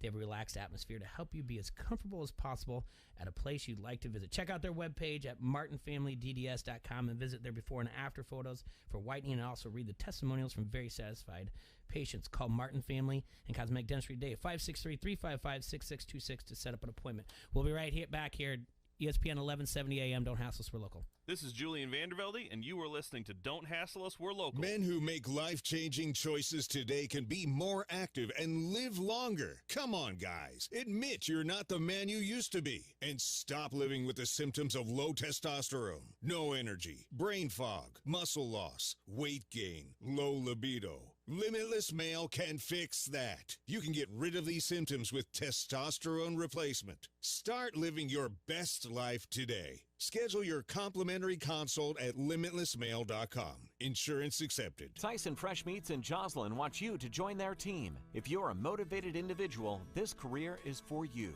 They have immediate openings in maintenance technicians. Make up to $23.70 per hour and progress up to $33.75 with daily attendance incentives and a $3,000 sign-on bonus. Apply today to get your $3,000 sign-on bonus. That's right, a $3,000 sign-on bonus. Go to TysonFoods.com/careers. Feed your future with Tyson Fresh Meats. Get in zone, AutoZone. What are you working on today? You could be helping us help customers. June is National Hiring Month, and we're hiring thousands of new AutoZoners to fill manager roles, driver spots, warehouse jobs, and sales team positions. More than half of AutoZone store managers are promoted from within. With more than 7,000 new management opportunities every year, AutoZone provides opportunity to drive your career. Apply today at careers.autozone.com. Get in zone, AutoZone. At Crawford Company, we specialize in plumbing, heating, and air conditioning. Sports, on the other hand... Hey, Crawford guy, go long! No, I can't! Here comes the pitch to Crawford guy. Strike three. Come on, Crawford guy, take the shot!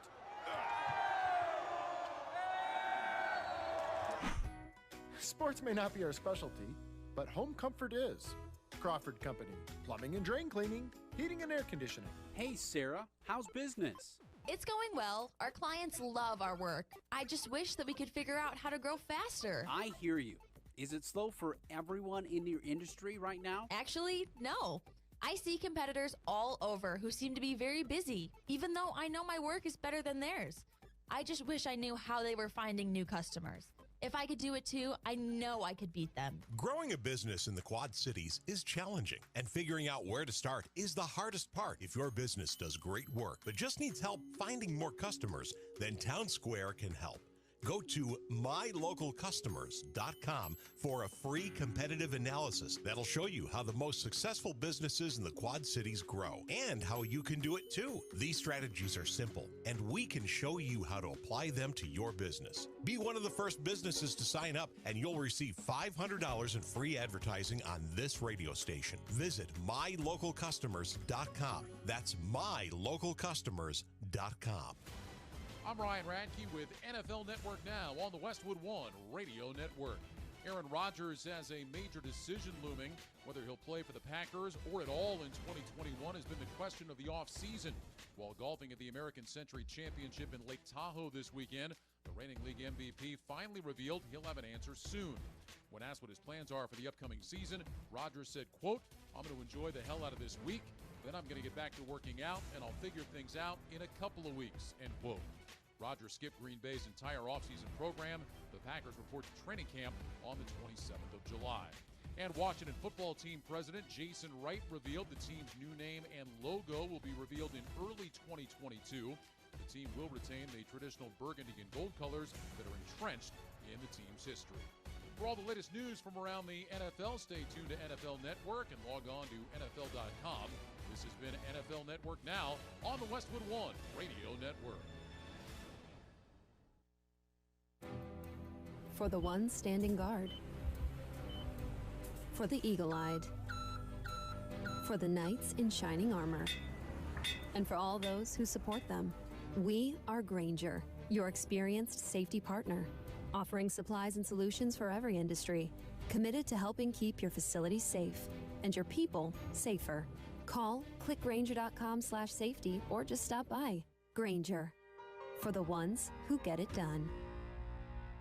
The real estate market is always tough, but this market, it's unlike anything we've ever seen. When the average home stays on the market just 24 days and houses routinely go for more than the listing price, who you work with matters. Realtors have the expertise, local knowledge, and personal touch to give you a competitive advantage throughout the entire home buying process. And that's something an ordinary agent could never do. So make sure your agent is a Realtor. Realtors are members of the National Association of Realtors. That's who we are. From the Vegas Gaming Cafe, this is the Quad City Sports Leader, ESPN 1170 AM, KBLB Davenport, a Town Square media station.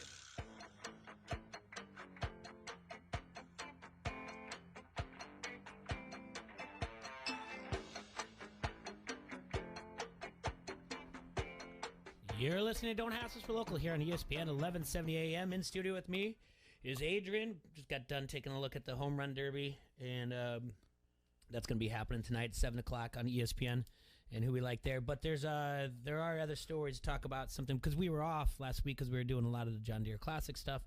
But the NBA Finals is going on, and there's a story that's been, I don't know, kind of a year in the making that was a little bit covered up, that kind of just came out. Did you hear anything about this Rachel Nichols thing? Yeah. Maria Taylor? I have been reading a little bit about it. Mhm. And I noticed that they'd taken her off for coverage, Mhm. And it was kind of shocking. They pulled her off of everything, too. Did they take her off the NBA Countdown? Yeah. Well, so what happened was, guy wrote a piece in the Washington Post or New York Times. This didn't just happen, though? No, this did not just happen. This happened last year. Thought this just happened. Well, no, the statement from Rachel Nichols happened last year. Gotcha. So here's the story behind it. All right, so this is during the pandemic, and it was roughly a year ago, and we also know the George Floyd situation, right? So she had just been notified that she would not be covering the NBA Finals. She wouldn't be on the floor, and they were going to give it to Maria Taylor. All right, so what she had said was, listen, just because you're upset with your terrible history of equality, don't take it out on me. Don't take away from my job to give it to someone, just because she's basically talking about ESPN, saying just because you guys have a really bad history of it, doesn't mean you need to do anything to me. So that kind of what they're saying is she's saying that Maria Taylor is only getting her job because she's black. Well, there's a couple things. People are like, how is this? And it kind of came to light. It was floated around the network, and I think about the time when this all started coming out, there were people like Jalen Rose and some other guys that were like, I don't want to be on NBA Countdown. So what happened was this. Back during the pandemic, you would have you would be doing things from, if you're on the road, from your hotel room, apartment, or whatever else, but you would be, basically your shoot and everything else, right? Well, she's got it's not an interview, she's in a conversation with somebody in her hotel room or whatever else, and it comes up, you're not covering the NBA Finals, you're not going to be on the floor, and she basically unleashes on her employee. And that's where you have the comments. Listen, just because you have a bad history. Well, what she didn't know is that she was still wired into Bristol, Connecticut. Oh, really? Yes. So what happens is someone back at Bristol that works for ESPN records it and sends it out to some people. And it's kind of like just certain people kind of... This person, by the way, she also happens to be a minority. She no longer... Does she no longer work? I know she got suspended for 2 weeks for sharing this out there. But I don't think she works there anymore either, which is terrible. Yeah. That someone just, they did this. So, so now you have the situation where, one, obviously... Maria Taylor's very talented, but so is Rachel Nichols, right? Now you have a situation where it's like, okay, I understand that what she said was, it's basically implying the only reason to have it, but there's been a lot of times that Rachel Nichols has had to fight the same standard of you only have your job because you're a female. You look good, and, so she's been through that. But it's been covered up. It's not a very good look. And why did they cover that up so much? I mean, because she was being recorded without her permission. Yeah. I mean, so even though it was still on there, she has a possible lawsuit if they do whatever. That's where the cover up is. They don't want it to come out. And I mean, especially ESPN. And now it's Disney. out. Is there going to be legal action taken? You know what? As far as that is going on right now, I don't know because I haven't seen what their response is. What's going to happen here. I understand what she's saying. I'm not saying that she should have said it that way, but there's truth to it. Mm-hmm. I think I even read that she said she respects who's the second girl? Maria Taylor. Maria Taylor. She respects her as a journalist, and I think she said she does a great job at her job. She's just saying that she thinks that this is why this is happening. Mm-hmm. So it was a New York Times story. ESPN just kind of hoped it would all go away. Obviously, Nichols' career is a little in jeopardy, and Taylor was not as. Taylor was in a little bit of trouble too because she was planning on leaving, and then ESPN leaked that how much they were offering Taylor to stay. Basically, she's walking away from this money. Listen, it's not us. It's not our crappy history or how we handle the situation. We offered her $3 million, whatever else, and trying to pay her, and she didn't do it. So, and then, like I said, the New York Times article, it just. I believe Adam Silver came out and said something that he does not think that these comments reflect Rachel Nichols as a person, and he doesn't believe that these comments need to completely ruin her credibility or her career in any way. He said his quote was, I think it's here it is. Oh no. Where am I at here? I think it's particularly unfortunate that two women in the industry are pitted against each other. I know that both Rachel and Maria are terrific at what they do. They do work extraordinarily hard. We should be judging people by the larger context of their body of work and who they are and what we know about them. These issues are not specific to ESPN. The league is working on its own issues in terms of doing a better job with diversity, not just in sports, but in companies across America. There's a reckoning going on. I think part of the problem is that when people can't get in a room and talk through these issues, this seemingly has festered now for a full year. I would have thought that in the past year, maybe through some incredibly difficult conversation, that ESPN would have found a way to work through it. Obviously not. He's right. ESPN just kind of wishes it would all just go away, but it is not going away. No, and that's not a good time for and of course he doesn't want that. They're in the NBA Finals. They don't want this to happen right now. But it's interesting because, like you said, a year. But then I was listening to the background behind it, and then to find out she was recorded. She didn't realize the mic was still hot, and the idea that the person who sent it out to other people from ESPN got suspended for sharing it. So I did not know this all just happened a year ago. I thought maybe it happened right before these. It was right before the last NBA Finals. Yeah. Okay. And so, and I know she's not on the floor right now either this year either. So, but yeah, it's not Countdown. It's NBA Jump. Maria Taylor hosts NBA Countdown. She hosts the Jump, which is usually on the afternoons. You get it. I mean, we've worked. We've been at Happy Hour. That's the show that we see every day on ESPN. And so I haven't turned it on in the past week to see what was going on, but I will make sure after today to take a look and see what's going going on. She did work the NBA Western Conference Finals, though. Rachel Nichols did. So, you hate to hear stuff like this or read about that, but, I mean, if you're going to make ignorant comments, just keep them to yourself. Yeah, I agree with you. I understand that if you're sitting there, it's a frustration. There's a frustration with it. I mean, you want to get paid. You want to do your job. You want to do whatever else. No one likes to feel like they, even if it wasn't a demotion, no one likes to feel like they're demoted. Nobody wants that. But and it had to have felt like a demotion. Mm-hmm. Especially something I'm sure she's worked very hard in her career to obtain. That's basically top of your line right there. Yeah, top of your field. So all around, it's unfortunate, and it does just go back to ESPN being really bad at what they've done for the last the entire time the company's been around. Yeah, but yeah, you never. Everybody's always listening. There's always. Yeah, we talk about that too. No matter what you do, someone's going to find trouble with it. Yep. It's just the way it is. Like, she could have thought she was making an innocent comment, and yeah, you never know and you never know, like, if again, you never know if other things that weren't taped in there. If she did say, like, I get her struggles because I have this example where people kind of told me, said I only got my job because of being a female. I mean, we've had people on the show here, Emily and Jessica Kleinschmidt, and plenty of people, Lucy, Leah up in Cedar Rapids, that they've had to deal with that type of thing too. And the comments that they get, "Oh, you're a terrible journalist. The only reason you have is because you have breasts or whatever else." Like, it's, it gets to be too much, and maybe, yeah, we should just define people by their work. And it'd be better off if you were. I get it. I guess I am understanding that it's natural to feel like I'm good at my job too, but also just be like, you can also just applaud the person, say like, yeah, they're good, and I trust the company that I work for, that they're going to make the right decision, and I'm sure I'll be able to do whatever else. I don't know. I guess the NBA Finals is a bigger deal to them than it is to me. Yesterday, Team USA got beat by Nigeria, 90-87. It's it's only Team USA's third loss in 57 exhibition games since 1992. Last loss was to Australia in 2019. Jay, are we talking about practice? We're talking practice?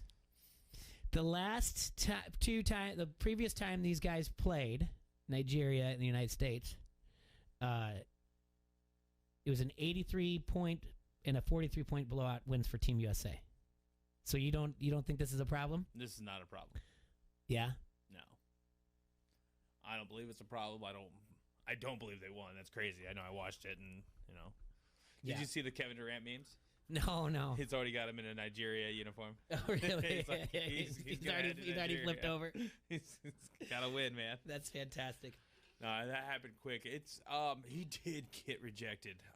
I don't know who the guy was from Nigeria that rejected Kevin Durant, but it's quite the clip. And if he's not in the NBA, he's going to get some calls now. Really? He got up there, and he might be in the NBA, and I just not somebody I know. No, this is not a problem. U.S. wins the Olympics pretty easily. I want to believe once again. There's a lot of talent on that roster. Yeah, I agree with you, and it's just a story to get people going. It's fun. Mitch, I still am really interested in the Olympics. I know I've been touch and go on if I think it's going to happen. Now there's no fans going to be there because they're in another state of emergency because of the global pandemic. But I'm cautiously optimistic. Is there no fans at all anywhere? Mm-mm. No fans.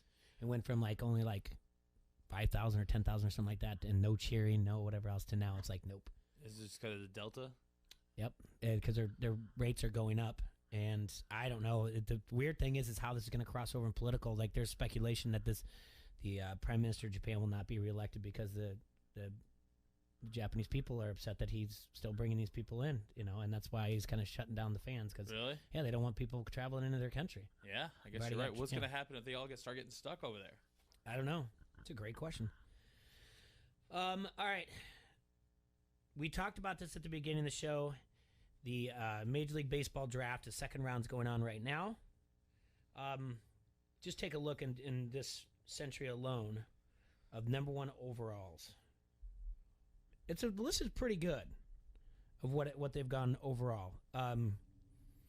Just going all the way back to 2000, Adrian Gonzalez was the number 1 overall pick. 2001, Joe Mauer was the overall pick. This guy I don't know about, Brian Bullington. I've never heard of him. He's retired from Major League. I don't know much about him. Delman Young went 2003 overall. He's retired. Only one more on this list. Luke Hochevar is retired. That was 2006. But then Matt Bush, he's that journeyman. I think he's on his 6th Major League Baseball team. Pitcher, right? Yep. He's the one. He dealt with substance abuse problems and everything else. But yeah, he throws hard. With the Rangers? He got drafted by the Rangers? He got drafted by the Rangers. I think made some poor life decisions. Mm-hmm. Are you familiar with the story? Yep. Yep. And then spent some time in prison and. I believe the last team that gave him a chance was the Rangers again. He pitched, 2 years ago, I think, maybe? I think so. And I wonder if who's he with now? Yeah, he's with his 4th season with the Rangers, yeah.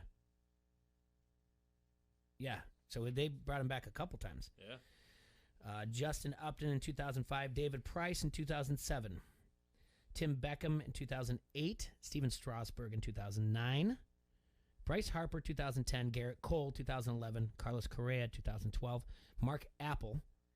Mark Appel, thank you. Mm-hmm. Thank you. I really appreciate you, Houston, for giving me a championship and letting the Cubs draft Chris Bryant second. Mm-hmm. Brady Aiken in 2014. Dansby Swanson, 2015. Mickey Moniak.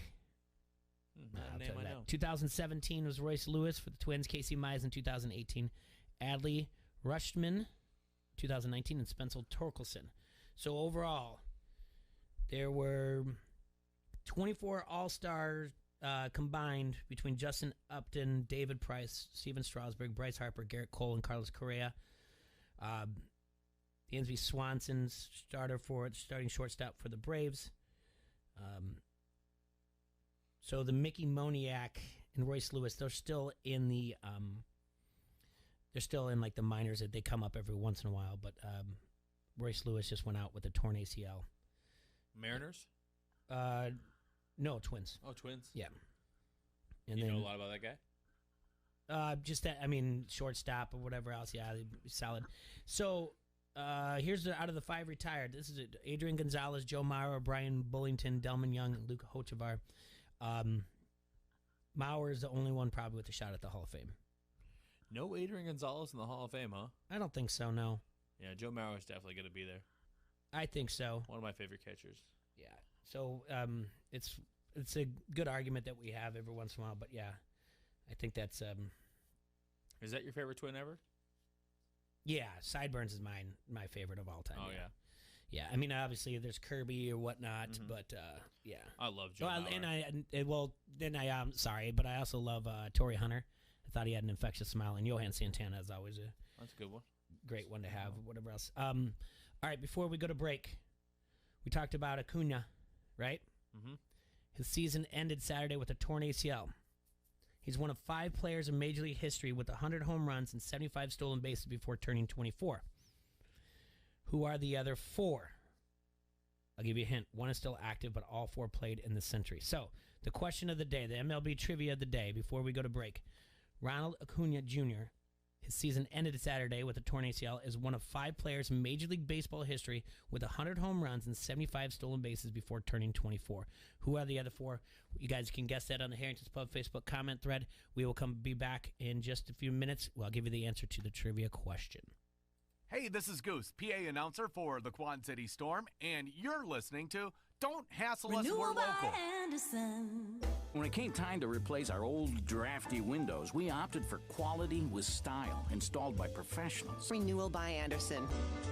I'm Sam Hare with Renewal by Anderson. It's July, and savings are heating up for the summer. It's our 31-day countdown sale. Get $350 off every window, $900 off every patio door, and with our easy payment options, there's no money down, no payments, and no interest for 24 months. It's a 31-day countdown for huge savings. $350 off every window, $900 off every patio door at Renewal by Anderson, the Energy Star Partner of the Year. Keep that cool air in and enjoy the savings. Visit us at our showroom in Davenport or online at renewalbyanderson.com. Renewal by Anderson. We love our morning, privates! Good morning, Drill Sergeant! I mean, seriously, what a pleasant morning. The sun is shining and the birds are chirping. You seem to be in a good mood today. Astute observation, Private. Astute. He's probably happy because he found out Honey Nut Cheerios can help lower cholesterol as part of a heart-healthy diet. So, in lieu of the obstacle course today, I propose a nice meditative nature walk. Does that sound delightful to everyone? Yes, Drill Sergeant! Have a change of heart with Honey Nut Cheerios. Learn more about Honey Nut Cheerios by picking up a box at your local store. On Saturday, August 21st, over 100 courageous people are rappelling down 11 stories at the Hotel Blackhawk to raise money for Big Brothers Big Sisters. I'm Matt Ostrom from Active Endeavors. You can help kids in the Quad Cities by supporting an Edger today. Register as an individual or grab a friend and sign up as a daring duo. Help ignite potential in Quad City kids. For more information, go to overtheedgeqc.org. Find a friend and go over the edge. It's time to rise and grind. Keyshawn, J. Will, and Zubin. I don't know if I want Justin Fields right out of the gate just to be the guy. I would like for him to ease himself into it. But I started finding myself thinking, if he does start right out of the gate, does that buy Matt Nagy and Ryan Pace another year? Is it bad that I'm even putting myself in that situation now? I'm thinking about, are you doing what's best for the player, Justin Fields? Are you doing what's best in the interest of Matt Nagy or Ryan Pace to make sure that, hey, we gave our rookie a start, we gave him everything he needed, a quarterback like Andy Dalton who's there to help him out. But it's going to take some time, guys. But we got to be patient. This isn't Jacksonville. This is a playoff team. I wouldn't mind starting him immediately because they got pieces in place, especially on defense. Offensively, they've gotten better. Allen Robinson is back now. So when you look at it, it's like, if he wins the job, it might make sense to start him. Keyshawn, J. Will, and Zubin. Mornings on the Quad City Sports Leader, ESPN 1170. One Night of Queen featuring Gary Mullen and the Works is coming to the Tax Slater Center Friday, July 23rd. One Night of Queen is a spectacular live concert recreating the look, sound, pomp, and showmanship of arguably the greatest rock band of all time. This show will rock you. Tickets for the original day will be ordered for the July 23rd show. Great seats are on sale now at the Tax Slater Center box office and Ticketmaster.com. This is Greeny with Mike Greenberg.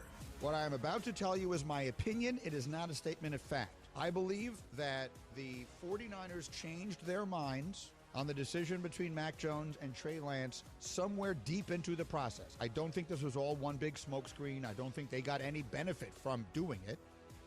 I think they legitimately changed their minds. And as a consequence, they take Trey Lance instead of Mac Jones. I don't know this for certain, but if I had to bet money that mattered to me, I would bet that if Trey Lance had been available at 4, the Falcons would have taken him. That's what I think. I don't know it, but that's what I think. And that would have changed everything. Obviously, the draft falls the way the draft falls because quarterbacks went 1, 2, and 3, but not 4. I think Lance, when all was said and done, was the guy everybody wanted. Greeny, weekdays 9 till 11 on ESPN 1170. It's time to rise and grind. Keyshawn, J. Will, and Zubin.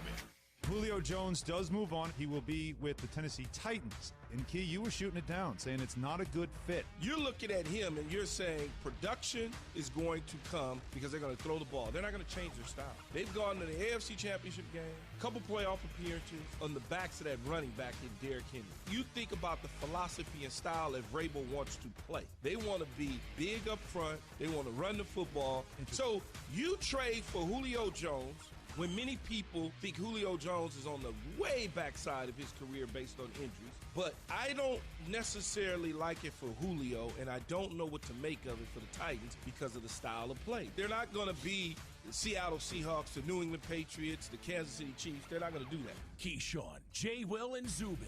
Mornings on the Quad City Sports Leader, ESPN 1170. Baseball is back, and you can catch every swing of the bat, every double play, and every strikeout at Circle Tap in Davenport. Watch every game on one of their 17 flat-screen TVs, or enjoy their beautiful outdoor patio. Get $1 Bud Family Drafts during every Chicago baseball game and take advantage of their daily food and drink specials. Plus, enter to win your favorite Chicago baseball team swag bag. It's valued at over $200. Enjoy great food, great drinks, and great friends all baseball season long at the Circle Tap, West Locust Street, Davenport. The NBA in the summer. it can only mean the playoffs. We're talking about all the big games on your sports leader, ESPN 1170.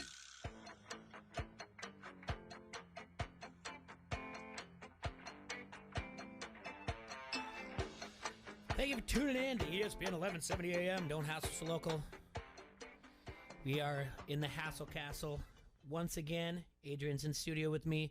I gave a trivia question for the day. Ronald Acuna Jr., whose season ended Saturday with a torn ACL, is one of 5 players in Major League Baseball history with 100 home runs and 75 stolen bases before turning 24. Who are the other 4? The hint was only one is still active, but all 4 played in this century. Do you have any guesses, Adrian? Is Mookie Betts one? No, he's not. Mike Trout? Yes. And that's the only one still active. It's the only one that's still active. Who else we got here? Yeah, I'm kind of clueless on the other ones right now. Okay. Ken Griffey Jr. He played in this century, even though he came up in 89. Yeah. Alex Rodriguez. And then Andrew Jones. Andrew Jones, really? Mm-hmm. Yep. And that's the list.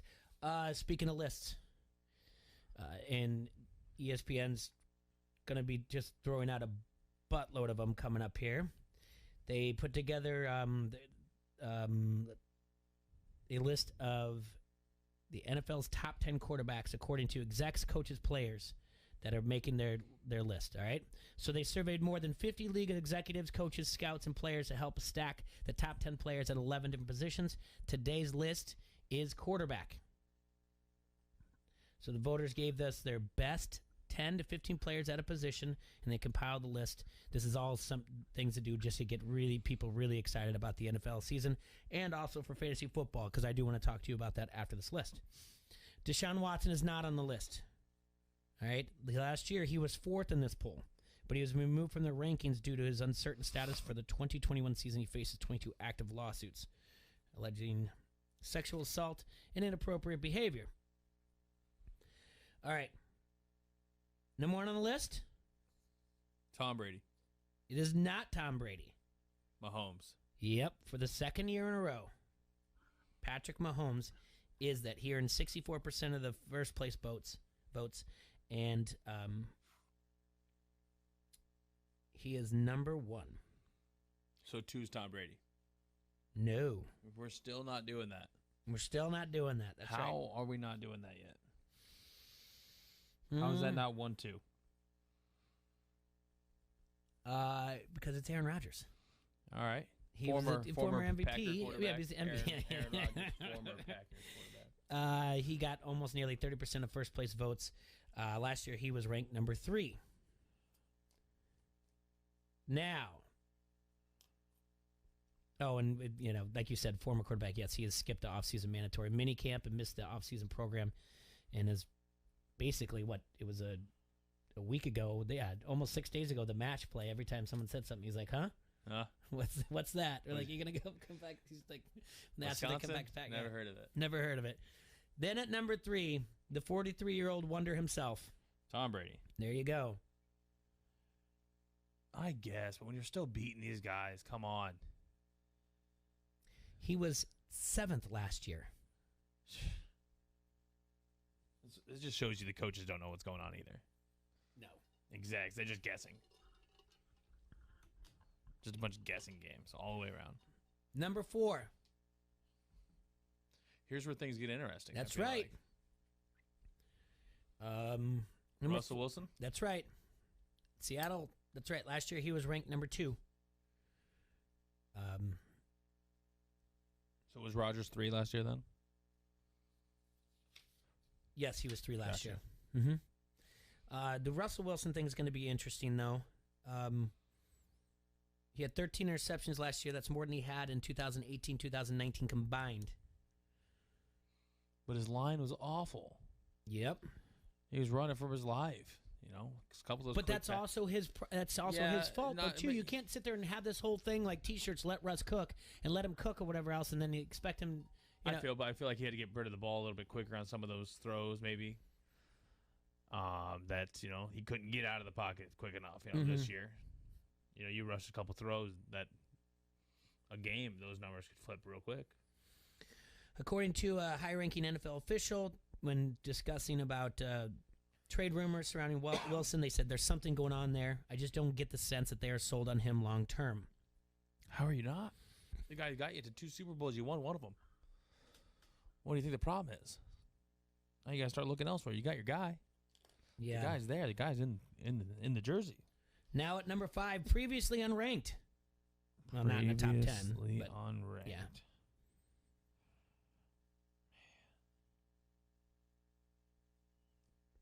Out of Josh Allen. Josh Allen is correct. That's right.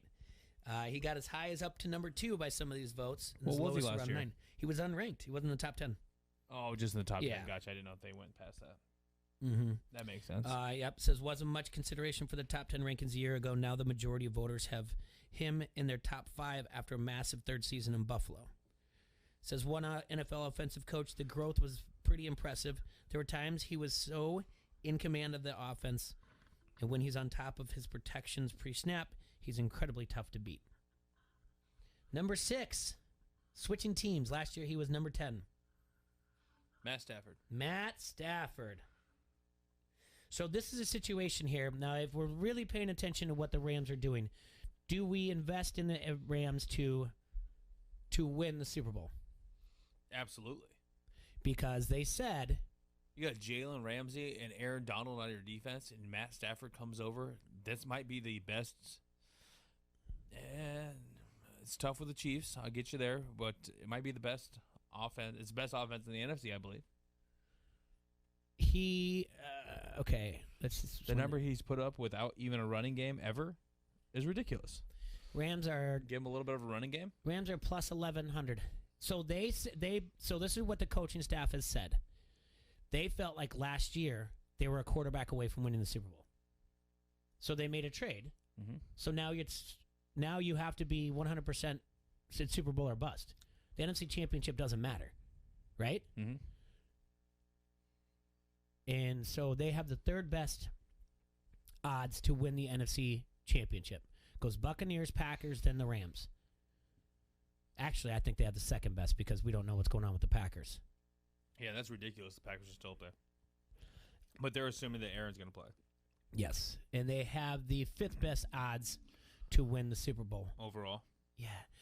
And we've mentioned this before. The Broncos have the 6th best odds to win the Super Bowl. That is purely speculation. That is the book not wanting to get beat before Rodgers gets traded there or something. Oh, really? Well, do you think Drew Lock is the guy that's going to do that? Yeah. That makes sense. That's the sports book saying like we need to cover our rear ends. Because the people, you drop the Broncos all the way down, then Rodgers heads over to Denver. I wonder if you can get a bet not to make the playoffs. All right, so I've got like teams that reach the playoffs, like something like the Bengals. Okay, Okay, so yeah, here we go. All right, this is what we need to look at here. Where are my Broncos at? The Bears, Broncos, Bills, Broncos. Okay. Team to reach the playoffs, plus 150, yes. No, minus 170. So they're hedging their bets. They're making sure no one wins the Super Bowl, bets on that, and kills the book, but they don't want people to come back on the other side and be like, well, if they're favored to make it to the Super Bowl, to win the Super Bowl, then maybe we'd bet the opposite, because the odds should be that they are going to make it, but minus 170 is a lot. Put up 170 to win only 100 for them not to make the playoffs. So I see what they're doing there, the books. I don't appreciate it, but I see what they're doing. Got to cover your ass. That's exactly it. Let's see. I just wonder, so where are the Rams at then to make the Super Bowl? They're minus 185. Not make the playoffs, just to make the playoffs. What do you think is that your favorite in the NFC? Tom Brady's still your favorite? Well, you brought everybody back. Yeah. And it's one of those things that it's like you got everybody back, all 11 on your on your tough to think offense. that they're not. They're guaranteed. I feel like almost guaranteed the NFC Championship game for sure. In my opinion, I mean, barring no big time injuries. You went through like the first 5 weeks for the Buccaneers where there was a struggle, but that's just getting your offense down and getting to know your personnel. And then after that, it was cream cheese. Yeah, flying by people. I mean, they And should Brady, be 2 years with these guys. Yeah. Second year. And the guy doesn't. It's not like he just doesn't sit on his butt and just let it happen. So, but I mean, I do like the Rams. Well, it's going to be interesting to see what Stafford can do. Who's the tight end in L.A. for the Rams? That's a great question. Because I feel like that is going to be a top 5 tight end in fantasy this year, automatically with Matt Stafford being around. Let's see here. I'll give you the depth chart right Is now. it like a Higbee? Does that sound right? That does sound right. Yep, Tyler Higbee. That's him. Number 7, Dak Prescott. Okay. We did forget about him. We did this list like last week or 2 He weeks did. That ago, was a but- Pro Football Fantasy Yeah, one they that were way T-Roy off. had. Yeah. Matt Stafford wasn't even in there, and they got him number 6. Yep. Lamar Jackson is at 8. Then a guy who was not in the top 10 last year. Baker? No. Justin Herbert. Okay. I mean, he broke several NFL rookie passing records, including passing touchdowns and completions. I wish we would have still been able to see what Joe was going to do. I know. And at 10 is Kyler Murray. We're putting those guys ahead of people like Ben Roethlisberger now, huh? Yeah. His numbers last year were really good, by the way. Ben Roethlisberger. Yeah. Okay, other quarterbacks receiving votes: Matt Ryan, Derek Carr, Ben Roethlisberger, Tannehill, Joe Burrow, Kirk Cousins, Baker Mayfield, Carson Wentz. Matt Ryan, I don't know what's going on down in Atlanta. I don't have much faith in Atlanta. Derek Carr. By the way, can he do what he was doing and say that he wants Devontae Adams to be a Raider? Because they were teammates together at Fresno State. Really? Is that tampering? Does the NFL allow that to happen? I mean, I know the NBA. I didn't hear him say that. Yeah, he said it like last week. They're like Really? good buddies. Like they are still friends. Like they talk, like texting and everything else. Well, maybe he can go up to Green Bay and play. Maybe that's the trade. Yeah, this guy is out of his mind anyway. So Derek Carr, just follow along some of the things he says. One, he said that he loves the Raiders. He wants to be a Raider forever. For life, yeah. And then if you're the front office, you're like, all right, I'll give you 4 years, $25 million. And he's like, no, I'm worth more than that. And they go, but you just said that you'd rather retire than not be here. How's that? So, and then the other thing is, the whole barbershop thing with Tom Brady, right? That he's going to go on LeBron's show. All right, so they do a clip, and I don't even know if it's aired yet. I should probably go watch it. So he's talking about when he's being recruited to go to another team before he lands on Tampa Bay, and basically the front office said, like, we're going to go with this guy. We're not signing you. And supposedly, and you can hear the clip, and it says he's like, seriously, you're going to go with this MFer or not me? That guy? Yeah. So it led to speculation all over where it was. And it came down to, was it the Bears, was it the 49ers, or was it Derek Carr? Now, the Bears were in the hunt till the very end. It could be very much that they're talking about Trubisky. Yeah. The Jimmy G one, interesting. They share the same agent. I don't think there's as much bad blood as everyone says. And then the final one, Derek Carr. And Derek Carr came out and said, he better not be talking about me. I'll fight him. Oh, really? Yeah. So I'm telling you, just like, stick with Derek Carr. I got to see this clip. Yeah, Derek Carr is like. Did they say it on the barbershop? They say who it was? I don't think they ever get to it. Oh man! But I mean, at least in the preview of it, it doesn't like it's not like they're talking about team. But hopefully, doing something like that. I could totally see the Bears doing something like that. Yeah. Just be like, oh yeah, we're gonna go with Mitch instead. Well, yeah, then I think he's more active. They would have had Nick Foles too, and that doesn't. I mean, he's still gonna be upset about that. Yeah, he'd be really upset about that one. God. So, like I said, we're getting closer and closer, though. In about it's all going to be flooded here sooner or later. And I'm sure you can go to your newsstand or whatever else now, but the fantasy football season's right upon us. And I know we've talked about this before, but this is, trust me, at nauseating amount of pace, I'm going to write, talk about it, and do whatever else. I like different types of leagues. I think people should get out there and try to find new things. I think people should invent new leagues. I know there is someone that reached out to us, and they want to put together some type of charity league with some people, so I'd like to get in that. Do you do anything outside of what fantasy football? Do you do anything outside of the regular redraft snake type of draft? Nothing really. PPRs. PPRs are pretty much guaranteed. I like to keep it pretty basic. I feel like when the league sets up your league, like they paid people to establish what should be a good running league. You know? So I just kind of leave it alone mostly. So you go with the default or whatever else, but you don't do auction? I've done auctions in the past. I think I have one auction league, and it's a keeper auction league. Okay. But everybody basically keeps everybody. There's not too much going on. You guys don't have like a limit of how many you can keep? I think we can keep like 5 guys, which, that's your first 5 rounds right there, basically. Yeah. And then do you add a little bit to their budget because you kept them that way? Oh, you got to take that out of your budget. But it doesn't, like every year, it doesn't go up like $5 more or anything like that? All right. There's one that I was listening to, and I forget. It's a big, huge thing. It's for charity or whatever else, but it's also like 2 quarterback league. Oh, yeah, those are fun. But it's also like there's a lot of penalties for like interceptions and whatnot. Oh, really? So like when quarterbacks go high, everyone's like, "What are you guys doing?" And it's in like. So I am interested in things like you get points for first downs. Then you're going to go a little bit more heavier on your running backs. And I've never had a 2 quarterback league. I've done an auction. I've done a keeper. I rarely do a redraft snake style because I don't want to be part of a draft when someone just opens up their computer and walks away because the computer's taking the best available for them. Yeah. It's not fun. I hate it. And that's why we do live drafts. That's what. Yeah. I mean, obviously, I would tell everyone go do live or whatever else. And keepers are always good. And then I'm a huge fan of the auction.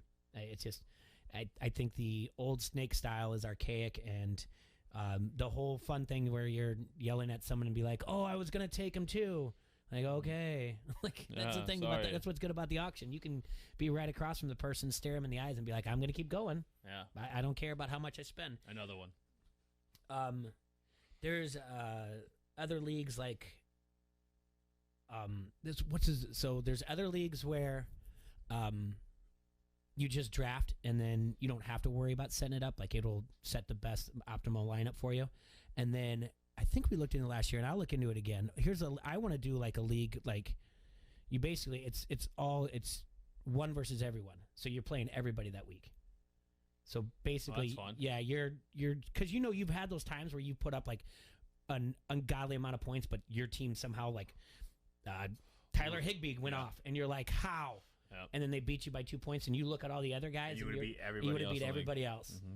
And then it's at some point, and then it like either keeps you from getting in there. And then like there's always the idea of the punishments type of thing, and I'm okay. I'm fine with those. I'm good with those.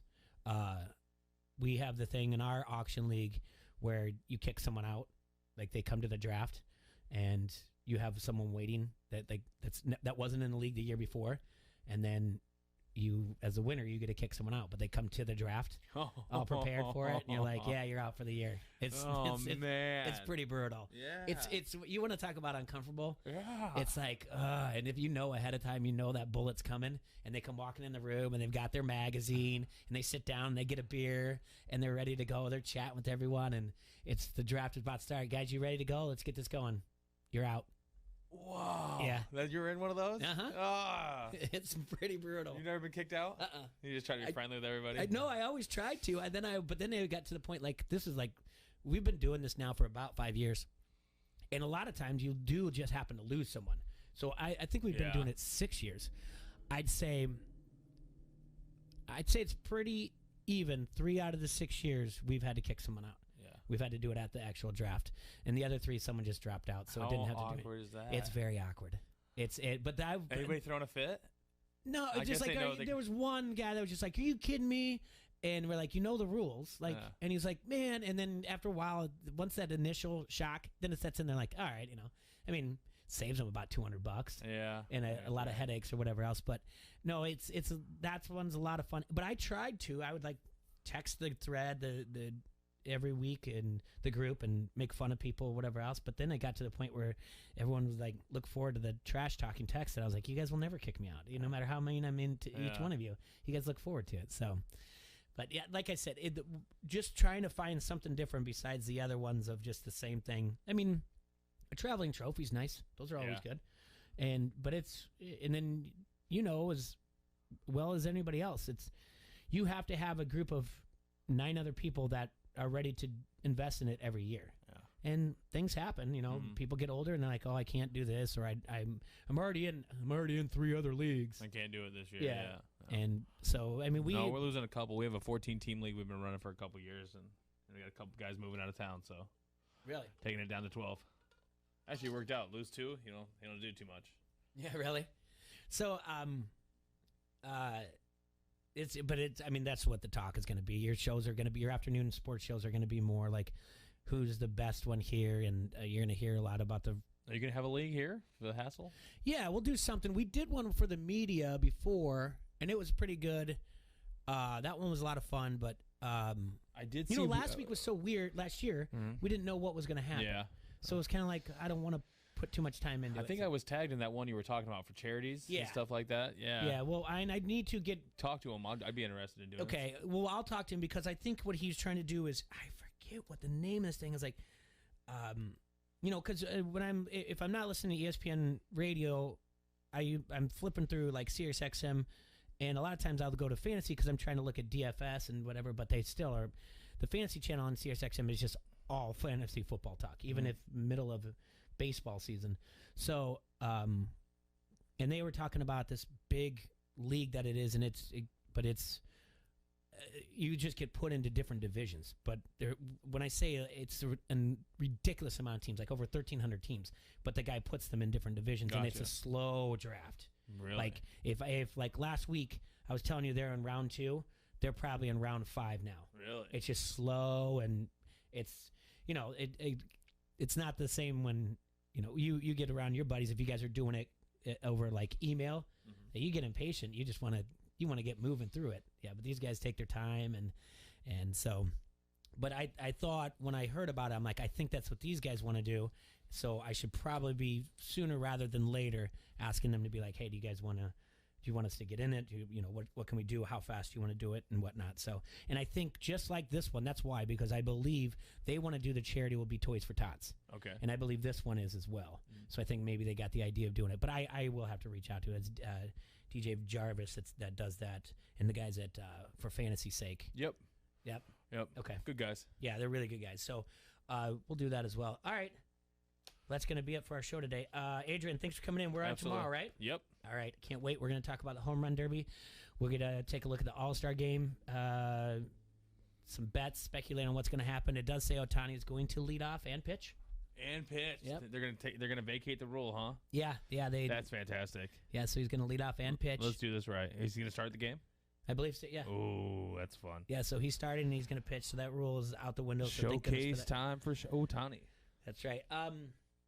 Yeah, well, thanks for listening, tuning in today. ESPN 1170 AM. Sorry about the week off, but that's what we try to do with the John Deere Classic, and it gets a little crazier during this time, but it's all like smooth sailing from here on out. We will talk to you guys later. Enjoy yourselves, Quad City. Stay safe and sanitize, and let's bring on some warmer weather here soon. That's what I would really, really appreciate anytime real soon. All right, guys, take care. See you soon.